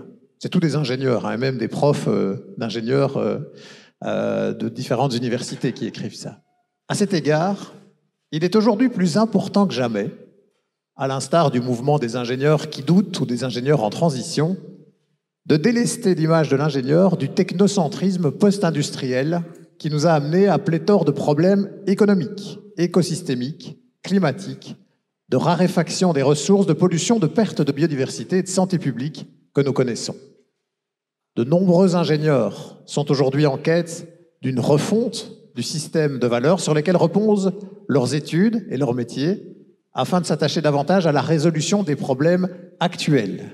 Et le principal constat de ces ingénieurs, c'est la limite de leurs compétences et la nécessité de collaborer avec d'autres disciplines, telles que les sciences humaines, les arts et donc les poètes. Je vous ai noté quelques-uns des signataires ici, et on va revenir sur certains de ces mots-là, justement, avec les rencontres que je vous propose ce soir. Il disait encore ceci qui complète un peu le propos. Cette phrase implique que la société serait divisée en clans, en factions, en silos. On aurait d'un côté les ingénieurs, de l'autre côté les poètes. Les scientifiques les plus brillants ont su comprendre l'importance de la créativité, de l'imprévu, du mystère et de la beauté. Voilà, je voulais ouvrir avec cette petite réflexion sur l'idée de ne pas rester dans des cases et de pouvoir penser le rôle de l'ingénieur au-delà de ce qu'on concevait peut-être par le passé comme étant un cadre un peu circonscrit de ce rôle, donc de chercher des solutions plutôt techniques, d'optimiser des problèmes techniques. Non, vous avez, comme beaucoup d'autres d'ailleurs métiers dans notre société de demain, dans un monde décarboné, un rôle à mon avis qui va au-delà de ce cadre, de ce silo dans lequel parfois peut-être on était un peu enfermé. Alors, je vais vous proposer quelques rencontres inspirantes que j'ai pu faire donc ces dernières années, et je vous ai trouvé un montois, un autre, pour commencer. Carrément, je ne le savais pas quand je l'ai rencontré à l'époque, un ancien de votre université qui s'appelle Vincent Michel. Et lui, Vincent Michel, il travaille chez Holcim. Vous voyez ce que c'est, Holcim, hein, fabrication de ciment. C'est un ingénieur donc qui est sorti de cette université. Et chez Holcim, il est en charge de ce qu'on appelle le projet Go for Zero. Alors je vais vous expliquer un tout petit peu de quoi il s'agit. Bon, ici, j'imagine qu'il y a des gens pour qui tout ça, c'est tout à fait connu et évident, mais peut-être pas pour tout le monde, donc on va le rappeler. Quand on veut fabriquer du ciment, on doit, pour avoir le clinker, hein, donc ce liant après qu'on va pouvoir utiliser pour faire durcir le ciment dans la fabrication de béton, de mortier, etc., on va avoir besoin de calcaire, d'argile aussi, qu'on va faire chauffer à très très haute température pour fabriquer le clinker. Et le problème qu'on a pour la production de ciment en particulier, c'est que ce processus-là, il demande beaucoup d'énergie, chauffé à des très très hautes températures, mais il se fait que le processus chimique lui-même de transformation donc de ce calcaire en clinker qu'on va pouvoir utiliser donc pour le ciment émet lui-même du CO2. Si je ne m'abuse, à peu près, on considère que dans la fabrication du ciment, 1/3 des émissions de CO2, c'est l'énergie, les 2/3, c'est le processus lui-même de fabrication du ciment. Et donc, c'est un sujet intéressant, le ciment, parce qu'on est dans ces domaines de la transition où on sait que même si on arrivait à utiliser plus que de l'énergie verte, hein, de l'énergie absolument décarbonée, puisque dans la plupart des secteurs, c'est quand même surtout l'énergie, le nerf de la guerre, dans le ciment, eh bien, même si on arrivait à faire ça, la fabrication même de ciment continuerait à émettre du CO2 parce que le processus lui-même en émet. Et donc, pour des secteurs comme ceux-là, l'enjeu, évidemment, il est compliqué, puisque on peut faire tous les efforts, hein, mettre des éoliennes, des panneaux photovoltaïques, ne plus rouler qu'avec des machines électriques, etc. On n'aura pas encore résolu le problème. Et donc, ce qu'on imagine pour des secteurs comme ceux-là, eh bien, c'est notamment ce qu'on appelle la captation du CO2, hein, l'idée d'aller pouvoir chercher, par exemple, le CO2 à la sortie des chemins et des usines et de le piéger quelque part. Ça peut être de le remettre dans des poches souterraines, des poches sous les océans, ça peut être de le transformer en matériaux solides, ça peut être aussi d'utiliser ce CO2 pour le recombiner et pour créer des carburants de synthèse, etc. Enfin, il y a une série d'options qui sont envisagées, parce que là, on sait que si on veut aller à la neutralité carbone, ben là, on va avoir un problème. Alors, on pourrait discuter, et je pense que c'est des choses d'ailleurs qu'on travaille dans votre université, hein, de savoir jusqu'où on peut aller avec la captation de CO2, parce que pour certains, on se dit « Ah ben si on sait faire ça, c'est super simple, on n'a qu'à capter le CO2 à la sortie de toutes les usines, on va le capter dans l'atmosphère aussi pour toutes les voitures, et hop, on retape ça dans le sous-sol et on est tranquille. » Bon, évidemment, c'est pas comme ça, malheureusement, que ça peut fonctionner. Et même les meilleurs spécialistes de ces questions-là, y compris ici à Lumons, vous expliqueront que justement cette solution-là, on ne peut la faire que dans certains domaines bien spécifiques et que l'idée, c'est surtout de la réserver aux enjeux où on ne pourra pas décarboner 100% du processus, notamment la production de ciment. Alors pourquoi est-ce que j'ai trouvé la rencontre avec Vincent Michel inspirante? Déjà, c'est parce que dans le cas de Holcim, ils ont lancé un projet qui coûte très cher. Je crois que c'est 500 millions d'euros. On va en parler dans un petit instant, le coût du processus qu'ils ont initié. C'est les autorités européennes notamment qui vont financer, parce que sans l'apport des pouvoirs publics, c'est évidemment infinançable, un projet comme celui-là. Mais ils ont réfléchi à aller vers ce zéro carbone, le Go for Zero, donc, dont il est responsable dans l'entreprise. C'est-à-dire que ça impose de tout repenser. Depuis les machines qui vont aller chercher la matière première dans les carrières, la façon dont on va amener la matière première pour qu'elle soit déjà la plus propre possible pour pouvoir être passée dans les fours, l'idée même de travailler avec des fours qu'on va faire monter à très haute température en utilisant de l'oxygène pur pour pouvoir simplifier la capture du carbone à la sortie des cheminées. Et puis, il faut penser aussi tout ce qui va se passer en aval. Comment est-ce que le CO2 va partir dans des pipelines pour se retrouver après avec des espèces de méthaniers qui vont aller en mer, les remettre dans le sous-sol. Vous imaginez l'ampleur de ce qu'il faut penser, alors que c'était si simple. Il suffisait d'avoir du gaz, gros four, et puis on pouvait fabriquer le tant qu'on voulait.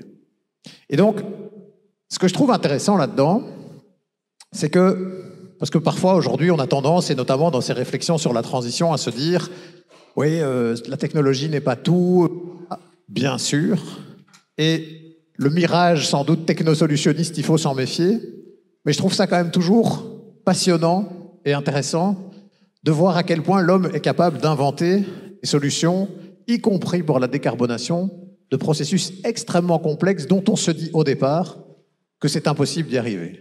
Alors on pourrait ergoter sur le mot décarbonation, parce que pour le coup, du carbone, il va le stocker quand même quelque part, mais vous voyez quand même jusqu'où on peut aller. Ce que j'aime bien aussi dans les discussions que j'ai pu avoir avec quelqu'un comme Vincent Michel, c'est que ça amène l'idée qu'aujourd'hui, on doit vraiment travailler sur l'ensemble d'une filière. On ne peut pas se contenter, si on est Holcim, par exemple, de se dire « moi, je vais décarboner dans mon coin la partie de mon processus, je vais m'arranger, par exemple, pour que mes fours n'utilisent plus que de l'énergie verte, et puis je vais faire la capture du CO2 ». Non, on a compris qu'il fallait travailler sur l'amont, et il faut travailler sur l'aval, et même peut-être très loin sur l'aval, on va y revenir un peu plus tard, sur la façon dont les produits sont utilisés, sont consommés en aval. Et puis, ce que je trouvais touchant aussi, et ça c'est quelque chose qu'il avait dit dans une interview au magazine Imagine, c'est à quel point ça peut transformer dans un projet positif la suite de son avenir professionnel, parce qu'il racontait ce moment où il a présenté la stratégie justement Go for Zero pour Holcim, et qu'il en parlait avec sa fille, et que sa fille lui a dit « mais papa, je suis fier de toi ». Alors il a demandé pourquoi, et elle lui a dit « mais on habite la région de Mons et on voit le panache de la cheminée de l'usine Holcim de notre chambre. À l'école, j'étais un peu gêné que mon papa travaille à la cimenterie. Là, tu fais quelque chose qui va vraiment lutter contre les changements climatiques et préparer notre avenir. » Et donc je trouve ça chouette aussi de se dire, ben voilà, il y a quelque chose là, et on le voit bien aussi dans pas mal de facultés d'ingénieurs, pas seulement ici, qu'aujourd'hui, il y a cette demande de dire, ben oui, on veut trouver, nous, un métier qui se trouve en adéquation avec les défis de notre futur. Alors j'ai contacté Vincent Michel, je lui ai dit que je venais vous voir ce soir, et je lui ai dit, tiens, mais est-ce que vous n'auriez pas un petit message à passer à ces personnes qui sont là, et aux ingénieurs de demain aussi, hein. Et voilà ce qu'il m'a envoyé. Bonjour, je m'appelle Vincent Michel, j'ai 52 ans, j'ai quitté la faculté il y a 30 ans déjà, cette année-ci, après 4 années dans l'enseignement comme assistant à la faculté, j'ai rejoint le groupe Holcim, Ciment Debourg à l'époque, groupe auquel je suis resté fidèle au cours des 26 dernières années dans différents rôles fonctionnels et opérationnels. Je me souviens de mes premières années comme cadre dans l'entreprise où on parlait déjà d'un monde qui bouge auquel il faut s'adapter. Alors c'est vrai qu'à l'époque, c'était le balbutiement des réflexions autour du changement climatique. J'ai eu l'occasion, dans un rôle de coordinateur environnement, de parler un peu partout dans l'entreprise, depuis le sud de la France jusqu'au nord de la Hollande, des problématiques climatiques qui allaient bousculer notre industrie et de sensibiliser les gens justement à cette notion de changement climatique et de gaz à effet de serre. Depuis, beaucoup d'eau a coulé sous les ponts. On est aujourd'hui en train de réaliser un projet d'ampleur, hein, à plus de 500 millions d'euros d'investissement, dans lequel on repense tout, depuis nos matières premières jusqu'à notre portefeuille de produits qui sera nettement plus décarboné, avec une ambition zéro carbone d'ici la fin de la décennie. Avant, on travaillait relativement seul. Aujourd'hui, on est dans un consortium de partenaires qui veulent aller dans la même direction, hein, apporter une solution à l'édifice de la décarbonation de l'industrie de la construction, avec des solutions aussi variées que la purification du CO2, le transport par pipeline, des terminaux de liquéfaction, du transport maritime des CO2 liquéfiés, enfin de la séquestration géologique. C'est aujourd'hui devenu très important de pouvoir collaborer, de travailler en réseau, de pouvoir bénéficier de l'expertise de chaque maillon d'une chaîne, beaucoup plus que miser sur les propres forces de l'entreprise. Donc, dans votre carrière, un conseil en tout cas, c'est ouvrez-vous, soyez curieux, faites en sorte de pouvoir partager vos expériences avec un maximum de sociétés dans lesquelles vous allez trouver des compétences que vous n'avez pas nécessairement dans la vôtre et qui vont vous permettre de grandir beaucoup plus vite pour servir et avoir du sens dans votre carrière d'ingénieur. Voilà. Ouvrez les portes, ouvrez les fenêtres, travaillez en réseau, ne restez pas tout seul dans votre coin. Si j'ai bien compris, dans quelques semaines, quelques mois, il y aura aussi une conférence d'Olivier Hamon ici sur la robustesse. Ça, c'est un des enjeux que lui met beaucoup en avant, hein. C'est aussi une des rencontres marquantes que j'ai eu la chance de faire pour le tournant. Cette idée que dans la nature, il y a beaucoup de collaboration quand on est en situation de crise et que sans doute ici, même si c'est pas une crise, hein, on a bien retenu ce que nous a dit Benjamin, face à un défi, en tout cas de cette ampleur-là, la collaboration est un enjeu essentiel. Alors, tiens. Je vais vous parler d'un deuxième ingénieur. Alors celui-là, vous le connaissez peut-être déjà, vous l'avez peut-être déjà vu dans les médias, quand même de temps en temps. Et ce qui est intéressant, c'est qu'on ne sait pas, a priori, qu'il est ingénieur. Il s'appelle François Massonnet, il est climatologue. C'est un des climatologues en pointe aujourd'hui en Belgique et même au-delà. Son boulot consiste surtout à la modélisation des changements climatiques, notamment pour les régions polaires. Alors, j'ai été le voir lui aussi à plusieurs reprises déjà pour le tournant, et je vais vous dire pourquoi j'ai trouvé cette rencontre inspirante.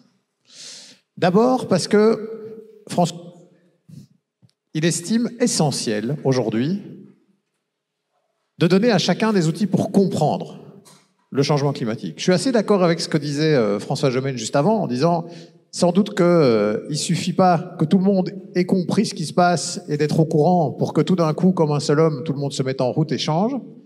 Mais je pense quand même que c'est essentiel de ne pas baisser les bras et de continuer à expliquer, à donner des outils pour que chacun puisse comprendre ce qui est en train de se jouer aujourd'hui. Et lui, en tant que climatologue, il passe beaucoup de temps à faire ça. Il y a des profs du NIF ici, hein, ils savent que normalement les profs du NIF, ils doivent passer une partie de leur temps, hein, un tiers de leur temps, comme service à la société. Bah lui, un des grands services qu'il rend à la société, François Gemène aussi, mais François Massonnet, c'est de passer du temps à essayer de faire comprendre les choses. Et par exemple, je vous donne un petit exemple concret, il a développé un petit outil qu'il a partagé avec moi, qu'il partage avec ses étudiants, qu'il partage avec tout qui le lui demande, que je trouve super intéressant, très simple à construire et en même temps super intéressant. Il s'est amusé à aller rechercher dans les données de l'IRM les relevés de température, en l'occurrence il l'a fait pour Bruxelles, depuis les années 60 jusqu'à aujourd'hui. Et il les remet sur un petit graphique. Alors je vais vous montrer ce que ça donne quand on va chercher les données de température. Ça c'est pour l'année 2023. Donc, je vous ai pris la dernière année complète qu'il avait agrégée. Et qu'est-ce qu'on voit sur ce graphique? Ça vous embête pas hein, de prendre le temps de regarder un peu un graphique, on n'est pas au cours, mais bon, allez, je pense que parfois c'est utile. La courbe en pointillé que vous voyez là, c'est la moyenne des températures entre 91 et 2020. Ça, c'est l'espèce de point de repère. On a fait une moyenne lissée des températures sur 30 ans. Et tout ce que vous voyez en rouge au-dessus et en bleu en dessous, c'est les écarts par rapport à la moyenne dans l'enregistrement quotidien des températures sur une année. Ça, c'est l'année 2023 à Bruxelles. Maintenant, je vais vous montrer ce qu'il en était 60 ans plus tôt, toujours à Bruxelles, et toujours avec le même principe et le même point de repère, c'est-à-dire que la ligne pointillée, elle prend évidemment la même moyenne de 90 à 2020. Est-ce que vous voyez ce que je vois? Alors, on peut vous dire que le réchauffement climatique, c'est une réalité, etc., et on passe notre temps à vous le dire, mais je trouve que développer des outils comme ceux-là, et c'est ce que François Massonet, c'est pas son métier de faire ça. C'est quelque chose qu'il fait parce qu'il estime que c'est important pour nous aider à comprendre. Eh bien, un outil comme celui-là, je trouve que ça permet de visualiser d'un coup à quel point, même dans nos régions, tout est en train de changer. Alors on pourrait se dire, oui, mais bon, peut-être qu'on est bien tombé, quoi. Peut-être que 2023, c'était particulièrement chaud, donc particulièrement dans le rouge, et 63, c'était particulièrement froid, particulièrement dans le bleu. Alors je suis allé voir, j'ai fait le même exercice, j'ai pris l'année 2022, et ça, c'est 62, 60 ans plus tôt. Vous voulez vous amuser, si vous voulez, je vous donnerai le lien pour ceux que ça intéresse. Mais je trouve que, en fait, donner, on le voit aujourd'hui, on parle beaucoup de complotisme, etc., avec ce qui est en train de se passer, par exemple, aux États-Unis, à l'ère Trump. Ne pas seulement dire aux gens le réchauffement climatique est une réalité, mais leur donner des outils où ils peuvent aller eux-mêmes encoder des années, etc., et pouvoir faire le calcul de voir ce que ça peut changer, ce que c'est en train de déjà changer pour eux. Je trouve ça particulièrement utile. Alors, pourquoi je trouve que François Massonet aussi amène quelque chose d'inspirant? C'est parce qu'il estime, et là on va rejoindre un peu la notion d'ingénieur versus les poètes, dont on parlait tout à l'heure, il estime qu'aujourd'hui, les explications rationnelles ne suffisent pas, et qu'il va falloir toucher autre chose chez les gens, et que peut-être la dimension artistique, la poésie, l'art, etc., peuvent nous aider à nous projeter dans un futur différent et qu'il ne suffit pas d'expliquer aux gens pourquoi il y a des stocks qui s'accumulent de CO2, mais qu'on doit essayer d'aller toucher peut-être ce que cette question climatique peut avoir de sensible, d'intime pour nous. Et si on prend par exemple cette image que vous connaissez, qui est un peu entre, quelque part, le constat scientifique et une œuvre artistique, les Warming Stripes de Ed Hawkins, vous voyez presque, dans un tableau qui ferait très joli dans votre salon d'ailleurs, le constat assez sidérant de ce qu'on vient de voir juste avant. Ces lignes qui partent du bleu et qui sont en train de se concentrer vers le rouge de plus en plus vif. Et puis, ce qui fait aussi François Massonet dans son boulot aujourd'hui, il est par exemple souvent interrogé par des assureurs ou même des réassureurs qui veulent comprendre avec lui ce qu'on est en train de vivre comme changement climatique, parce que vous savez que c'est un enjeu gigantesque pour les compagnies d'assurance. On en a encore parlé avec l'Espagne ce week-end. Eh bien, c'est d'essayer de comprendre comment notre climat va se transformer. Et là, je pense que c'est quelque chose qu'on a parfois tendance à opposer, de se dire oui, il ne faut pas s'adapter, il faut atténuer, il faut absolument tout faire pour baisser les températures. Non, en fait, on n'a pas le choix. On va déjà s'adapter de plus en plus. Et on le sait dans nos régions dramatiquement, on le voit aussi en Espagne. Il va falloir anticiper le fait que même si on fait un maximum d'efforts, de toute façon, les températures, dans un premier temps, vont continuer à augmenter. Et quelqu'un comme François Massonet, il travaille à ça, c'est-à-dire conscientiser, passer du temps à expliquer, essayer de modéliser les impacts du changement pour nous dire d'éviter d'aller dans les extrêmes, mais aussi pour nous montrer comment notre climat devrait évoluer et comment on va devoir s'y adapter. Alors, je l'ai aussi appelé. Et je lui ai demandé de vous envoyer un petit message à vous, mais aussi, comme tout à l'heure pour Vincent Michel, aux ingénieurs de demain. Bonjour à toutes et à tous. J'ai suivi un parcours qui va vous paraître un tout petit peu surprenant. Je suis ingénieur civil de formation et pourtant je n'aime pas trop planter des clous. Je suis bien incapable de m'extasier devant des robots qui font un match de foot et les moteurs à 4 temps, c'est pas du tout mon kiff. Non, aujourd'hui j'essaye de comprendre le monde qui m'entoure, le monde qui change autour de moi. J'essaye aussi de partager ma grande curiosité avec tous les gens qui veulent bien prendre le temps de le faire, puisque je suis chercheur au Fonds national de la recherche scientifique, climatologue, et je m'intéresse à la physique du climat. Alors le message que j'ai envie de vous donner aujourd'hui, c'est ne vous laissez pas mettre dans des cases. Et j'en suis le meilleur exemple, puisque je suis tout sauf l'ingénieur typique. Vous savez, la société, pendant très longtemps, elle a aimé avoir des métiers représentatifs. L'avocat, le médecin, le notaire, l'ingénieur, des sortes de métiers piliers pour la société. Et tout ça, aujourd'hui, est un petit peu dépassé.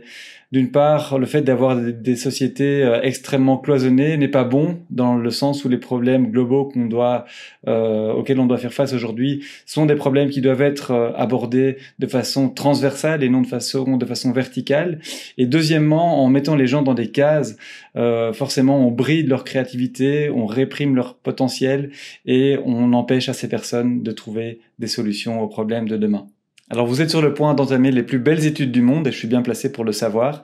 Donc mon conseil ici, c'est soyez là où on ne vous attend pas, développez tout votre potentiel, faites en sorte que vous inventez les métiers de demain qui n'existent peut-être même pas encore et par-dessus tout, faites-le avec plaisir, avec passion et avec énormément de curiosité. Bonne soirée. Voilà, François Massonnet. Bon, il n'y a pas que des ingénieurs qui s'apprêtent à commencer leur formation ici, mais il y en a sans doute quelques-uns. Mais c'est pas une raison, d'ailleurs, pour ne pas quand même se dire qu'on peut réinventer son métier à tout âge et pas et même si on n'est plus dans le métier, hein, j'imagine que peut-être pour certains c'est le cas. Je pense que dans les discussions et l'inspiration qu'on peut avoir aussi pour les plus jeunes, c'est intéressant. Alors un autre ingénieur que j'ai pu rencontrer aussi et dont j'avais envie de vous parler, c'est Philippe Biwix. Est-ce qu'il y en a qui connaissent ici? Quelques mains? Pas tant que ça. Ingénieur lui aussi.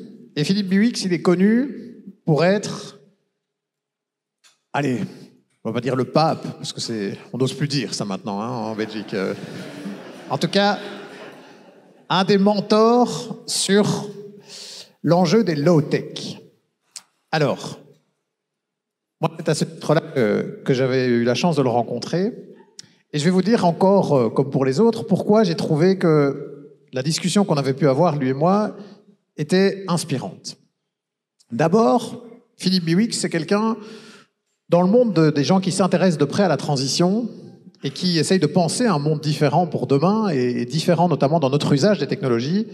C'est une référence. C'est quelqu'un qu'on écoute, qui a écrit des bouquins sur le sujet, mais il ne se contente pas de parler, d'expliquer, de donner des conférences. C'est quelqu'un qui, aujourd'hui, reste actif. Il est patron de l'AREP, une société française qui est détenue d'ailleurs, je pense, à 100% par la SNCF, Architecture Recherche Post-Carbone, et dont le but est d'imaginer des infrastructures, notamment par exemple des infrastructures comme des gares. Donc, je ne sais pas si on veut parler de gares ici à Mons de manière générale, mais en tout cas, je ne pense pas qu'il s'est intéressé à la gare de Mons. Mais notamment toutes ces infrastructures liées au réseau de transport, etc., pour les penser dans un monde que l'on doit décarboner. Donc c'est quelqu'un qui, au quotidien, continue à travailler sur ces enjeux-là. Il ne se contente pas de réfléchir et de penser, il continue à être au quotidien connecté avec des défis très concrets de comment est-ce qu'on peut réfléchir une gare de moins en moins carbonée, mais avec toutes les implications aussi que ça peut avoir. Ce que je trouve intéressant avec lui, et surtout de manière générale avec l'idée des low-tech, c'est l'idée du techno-discernement. Et ça nous ramène un peu à ce que je vous disais au tout début, quand on parlait de Vincent Michel, là, chez Holcim.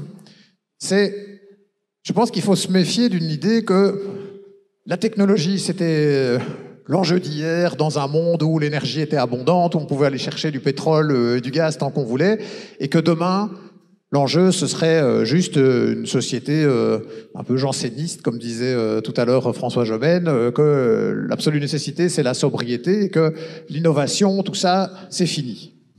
Non. Bien sûr que non. Et je pense que si vous écoutez les ingénieurs les plus en pointe sur les questions de transition, il n'y en a évidemment aucun qui dit ça. La technologie, la recherche sur la technologie va rester un enjeu absolument essentiel.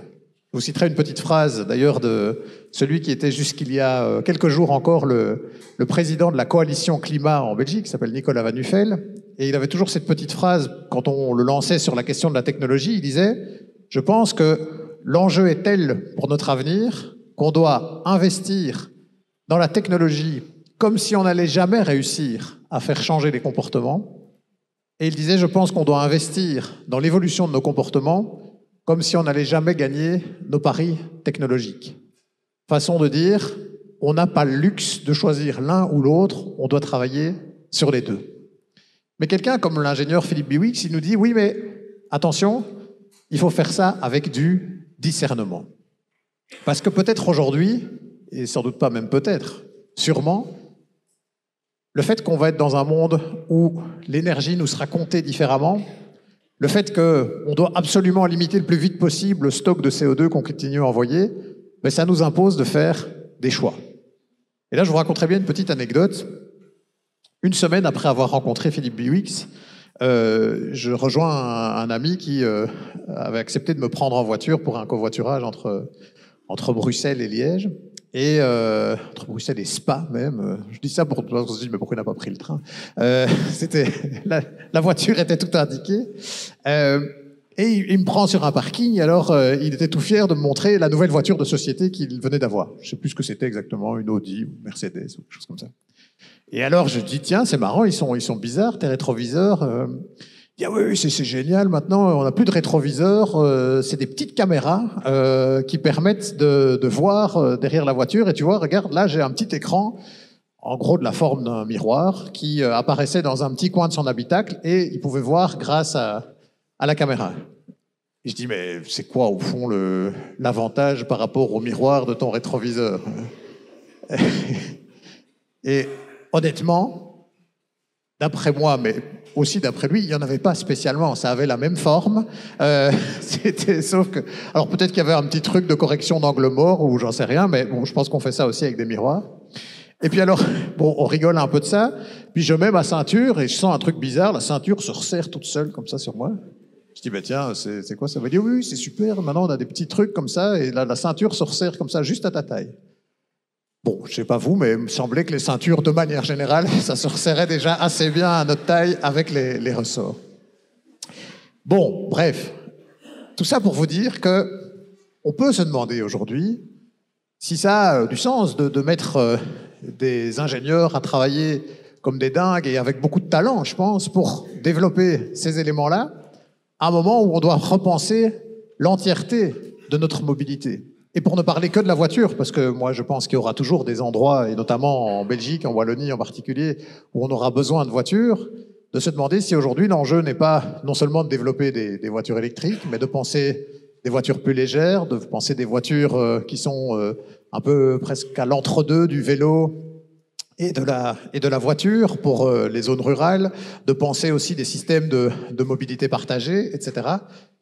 Le technodiscernement, ce n'est pas ne plus faire de technologie. Ce n'est même pas faire de la sous-technologie ou de la technologie à la marge. C'est juste se dire, tiens, aujourd'hui, on doit changer sans doute un peu notre cadre de pensée. Et ça m'amène à la dernière réflexion qu'on avait eue quand j'avais discuté avec lui, c'est, au fond, peut-être que le métier de l'ingénieur, pour l'avenir, il est plus difficile et plus passionnant.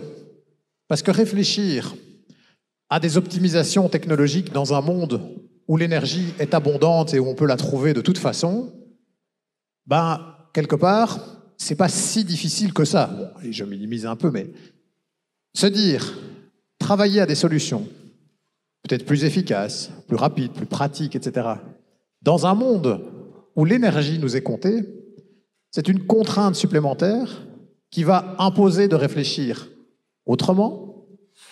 Et vous savez comme moi que quand on a un problème avec des contraintes en plus, souvent, bah, ça va nous forcer à aller vers des solutions auxquelles on n'avait pas spécialement pensé au départ et qui sont plus créatives. Et là, quelqu'un comme Philippe Biwix, mais il y en a de plus en plus qui disent ça, ils disent l'ingénieur, demain, il va sans doute plus seulement devoir réfléchir avec les calculs qu'il peut faire, les optimisations qu'il peut penser lui-même. Il va sans doute devoir aussi travailler avec des sociologues pour se dire, tiens, mais si on construit telle solution de mobilité, comment est-ce que ça va s'intégrer dans nos habitudes sociales quotidiennes? Il va peut-être devoir travailler avec des psychologues aussi. Je vais vous citer un exemple concret, j'aurais pu les pointer eux aussi. J'avais fait un épisode sur le projet Slow Heat, qui a été mené notamment à Bruxelles, avec des personnes qui se disent, tiens, dans un monde décarboné, on va peut-être pas pouvoir isoler toutes les maisons, mettre des panneaux photovoltaïques sur tous les toits et mettre des pompes à chaleur pour essayer de décarboner notre chauffage. Peut-être qu'il faut repenser un peu différemment notre rapport à la chaleur. Peut-être ne plus chauffer l'ensemble d'un bâtiment à 20 degrés, mais peut-être concentrer le chauffage dans certaines pièces, voire concentrer la chaleur sur les corps et ne plus spécialement chauffer l'ensemble des espaces. Eh bien, les gens qui mènent ces travaux-là, ils sont alors forcément en train d'imaginer des solutions techniques, des petits convecteurs, y compris même des vestes chauffantes qu'on pourrait avoir sur soi, etc. Mais ils travaillent aussi justement avec des sociologues, avec des psychologues, en se disant, mais bon, qu'est-ce qu'on est prêt à accepter? En quoi est-ce qu'on pourrait même gagner certaines choses, hein, parce que ravoir un point de chaleur quelque part dans sa maison plutôt que le chauffage central, ça peut amener aussi ce côté assez agréable à un moment donné, on va se réunir le soir vers un endroit un peu au coin du feu qui nous réchauffe.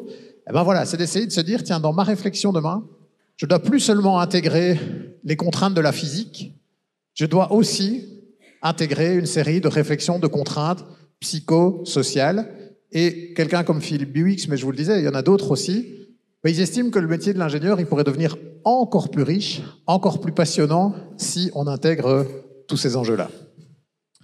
Alors je n'ai pas pu joindre Philippe Biwix pour lui demander de vous faire une petite vidéo. Si jamais il y en a que ça intéresse, je remettrai ça à la fin de l'exposé. Je vous avais mis le lien de l'épisode qu'on avait fait avec lui, s'il y en a qui sont intéressés par ces questions-là. Mais vous vous dites peut-être, bon, ça fait quand même que des mecs, hein, jusque-là, dont on a parlé. Et vous avez raison. Elle parlait aussi d'une ingénieure. Je ne sais pas si certains connaissent Laurie Pacienza, qui est une jeune ingénieure belge, qui est aussi une activiste. Quand vous voyez une Adélaïde Charlier, qu'on connaît sans doute un peu mieux, en général, Laurie Pacienza, elle n'est pas très loin.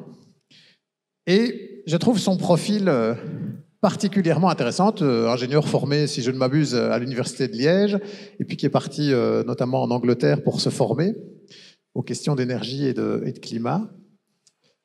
Déjà, ce qui est chouette quand vous rencontrez quelqu'un comme ça, c'est que c'est une fille qui a de l'énergie à déplacer des montagnes et qui, je pense, se dit que chacun d'entre nous, et elle est confiante de ça pour elle, on peut faire changer la donne. On peut faire partie de ces marges, de ces minorités qui vont faire bouger un ensemble plus grand que nous. Elle, son travail, il est au cœur vraiment d'un double enjeu. Elle travaille aujourd'hui dans un bureau d'études qui est installé à Bruxelles et Louvain-la-Neuve, qui s'appelle Climact, et qui accompagne les pouvoirs publics et qui accompagne aussi des entreprises dans leur décarbonation. Et elle travaille notamment sur ceci. Il y en a qui connaissent ça? Protocole GHG, j'imagine que ceux qui sont un peu dans le domaine, forcément, ils connaissent. C'est l'idée de se dire que pour nos futurs modèles économiques, nos futurs modèles d'entreprise, il faut réfléchir à la décarbonation sur 3 scopes différents. Le premier scope, c'est les émissions directement issues du processus de l'entreprise elle-même. Prenons une entreprise qui fabrique des voitures, par exemple. Eh bien, ce sont les émissions que va dégager les usines où on travaille la tôle, où on fabrique la voiture, etc. Ça, c'est le scope 1. Le scope 2, ce sont les émissions qu'on pourrait appeler indirectes, mais qui sont quand même très connectées encore à l'entreprise. Par exemple, si cette entreprise-là, elle utilise beaucoup d'électricité, eh bien, cette électricité, elle est peut-être produite par une centrale au gaz. Quand on applique ce protocole GHG, on va aussi intégrer les émissions de la centrale qui fabrique l'électricité que l'on va utiliser dans le bilan général de l'entreprise. Et puis le scope 3, et ça c'est souvent celui sur lequel c'est le plus difficile de travailler, et en même temps c'est souvent là qu'on trouve les masses d'émissions les plus importantes, c'est qu'est-ce que vont faire les consommateurs qui achètent vos produits avec les produits que vous fabriquez. Et donc là, si vous fabriquez des voitures, par exemple, l'enjeu, c'est de définir votre bilan carbone en intégrant aussi la façon dont les gens vont utiliser la voiture in fine et vont dégager des émissions. Bon, on pourrait détailler un peu, je fais ça de manière très, très schématique. Et donc, quand des bureaux d'études comme Climact, mais comme d'autres aussi aujourd'hui, travaillent avec des entreprises pour un peu faire leur bilan carbone sur ces différents scopes, souvent il y a des surprises. De se dire, ah oui, j'imaginais pas que c'était à ce point-là. J'imaginais pas que, notamment en aval, avec les produits que nous, on fabrique, on avait un impact aussi fort que celui-là. Et donc, si les patrons de ces entreprises, si les pouvoirs publics, parce que les pouvoirs publics font ça aussi pour certaines activités, se disent, on veut vraiment décarboner, souvent se pose la question de savoir, bon, une fois qu'on a trouvé des moyens d'utiliser de l'énergie verte pour l'ensemble de notre processus, etc., au fond, on n'a pas encore résolu tout le problème. Et que peut-être, l'enjeu pour nous, c'est peut-être de réfléchir à un autre modèle économique et peut-être même à rediriger l'activité de l'entreprise. Vous voyez toute la difficulté, évidemment, pour des entreprises de se poser ces questions-là. On pourrait citer un exemple comme l'entreprise D'Ieteren, par exemple, chez nous en Belgique, importateur de véhicules pour la plupart thermiques jusqu'ici, et qui là doit aujourd'hui penser à décarboner de manière générale ses activités, travailler au fait que demain on aura des voitures électriques, mais peut-être aussi, et ça il commence à le faire, se dire oui mais peut-être que notre business, ça va plus être autant de vendre des voitures, mais de voir comment on va pouvoir assurer le suivi de voitures électriques qui n'ont pas la même durée de vie que des voitures thermiques.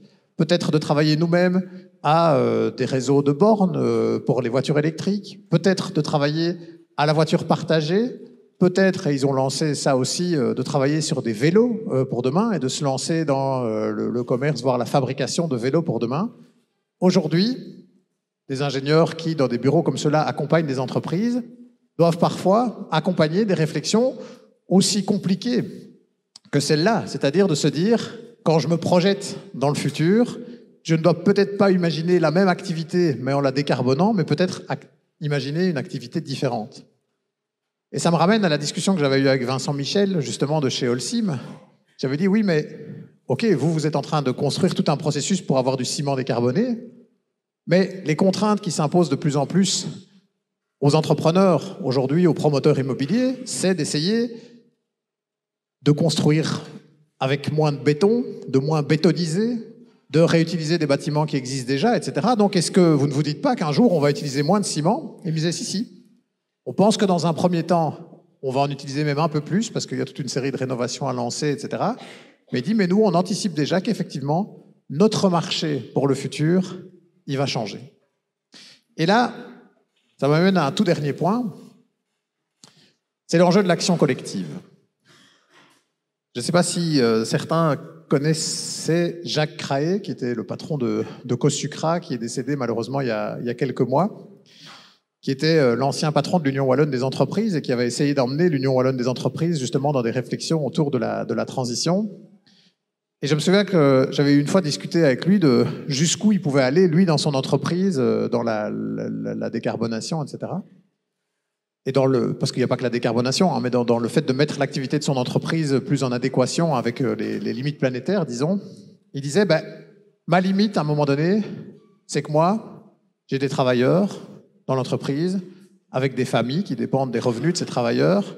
Et donc, il disait, je veux bien, moi, je pense que j'ai compris certaines choses sur ce vers quoi on peut aller, mais si je vais trop loin, alors là, je me mets tellement en difficulté par rapport à mes concurrents que je risque de détruire mon activité économique et ça va avoir des implications sociales aussi très, très importantes. Et donc, il y a là derrière l'enjeu de se dire, il y a plein de gens, je pense, qui sont prêts à changer, mais que s'il n'y a pas, à un moment donné, une action collective qui débouche sur des guidelines, des règles qu'on se fixe en commun pour justement avancer vers tout ça, ben on ne va pas y arriver. Prenons le bête exemple aussi de l'avion, hein, de se dire, OK, moi je suis prêt à prendre un peu moins l'avion, mais tant que, de manière générale, on n'a pas interdit ça et que je vois tous les gens autour de moi continuer à prendre beaucoup l'avion, etc., je me dis, est-ce que moi tout seul, je dois me faire mal alors que les autres ne font pas l'effort? Par contre, si demain, on se dit tous ensemble, oui, mais on ne va plus prendre l'avion que X fois sur notre vie, etc., à partir du moment où je sais que ce serait imposé à tout le monde et que j'ai compris pourquoi on le fait, et là on revient à ce que François Massonnet nous explique pour qu'on puisse mesurer un peu tout ça, mais je pense que je l'accepterai très différemment. Et donc c'est difficile aujourd'hui de faire ces actions-là tout seul dans son coin si on sait que les autres ne le font pas. C'est pas pour autant qu'on ne serait pas d'accord, et ça je pense que c'est important, c'est pas pour autant qu'on ne serait pas d'accord qu'une démarche collective avance vers ces limites qu'on devrait se fixer. Et là, c'est là que je trouve ça intéressant avec Laurie Pacienza, c'est que c'est une ingénieure qui, je pense, est très bonne dans ce qu'elle fait au niveau d'un bureau d'études et du conseil qu'elle donne aux entreprises. Mais c'est quelqu'un aussi qui continue à avoir une vie de militante pour le climat parce qu'elle estime que c'est là qu'elle doit faire bouger les lignes. Et je lui ai demandé à elle aussi de vous envoyer un petit message. Bonjour à toutes et à tous, je m'appelle Laurie Pacienza, je suis ingénieure en énergie et changement climatique, mais aussi activiste pour la justice écologique et sociale. Si j'ai bien quelques messages à faire passer aux ingénieurs de demain et à ceux qui les forment, c'est que quand j'étais sur les bancs de l'école, j'aurais aimé qu'on m'apprenne qu'en tant qu'ingénieur, c'est important de remettre en question l'industrie et le business model des entreprises.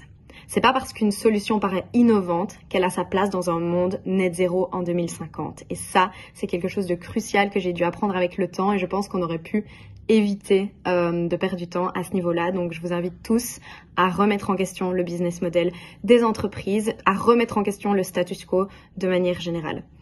J'aurais probablement aimé aussi qu'on me forme aux limites planétaires et pas seulement au changement climatique et aux émissions de CO2 pour pouvoir lever mes œillères et voir un peu plus grand et un peu plus les implications que ça a sur d'autres limites planétaires. J'aurais aimé aussi qu'on m'explique que la transition purement technologique est un leurre et que les scénarios sérieux de décarbonation combinent toujours un changement de comportement, cette fameuse sobriété, à un switch technologique.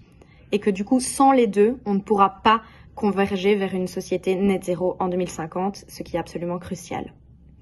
Vous êtes les ingénieurs de demain, ou vous les formez. On a besoin de gens qui saisissent l'ampleur des enjeux et leur implication sociétale. Alors soyez ces gens qui secouent le status quo.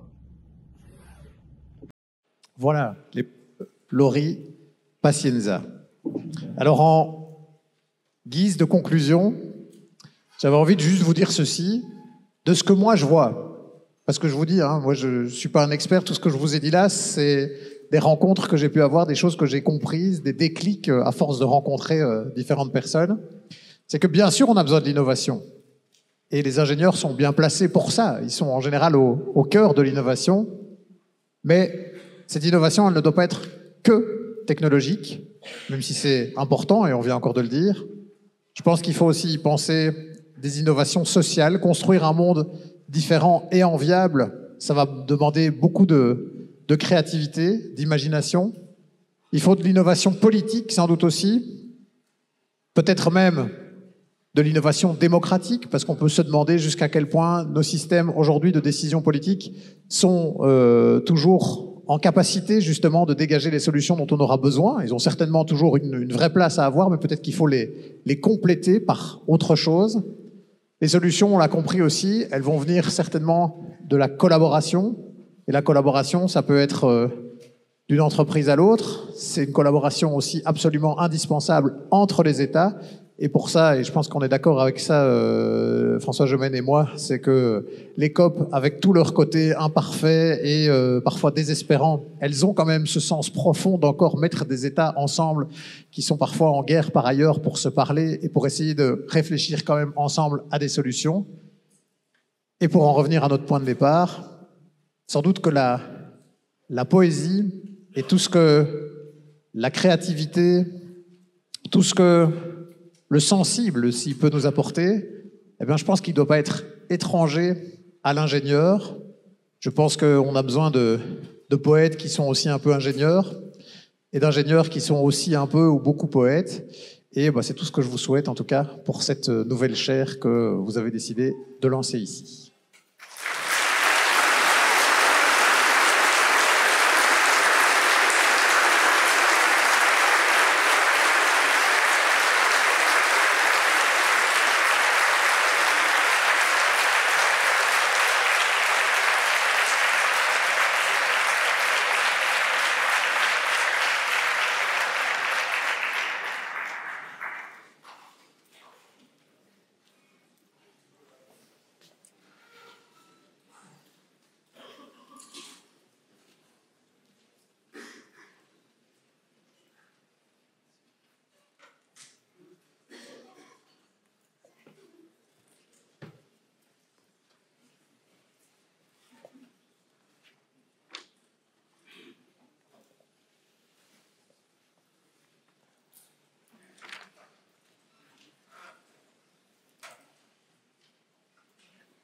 Me revoici.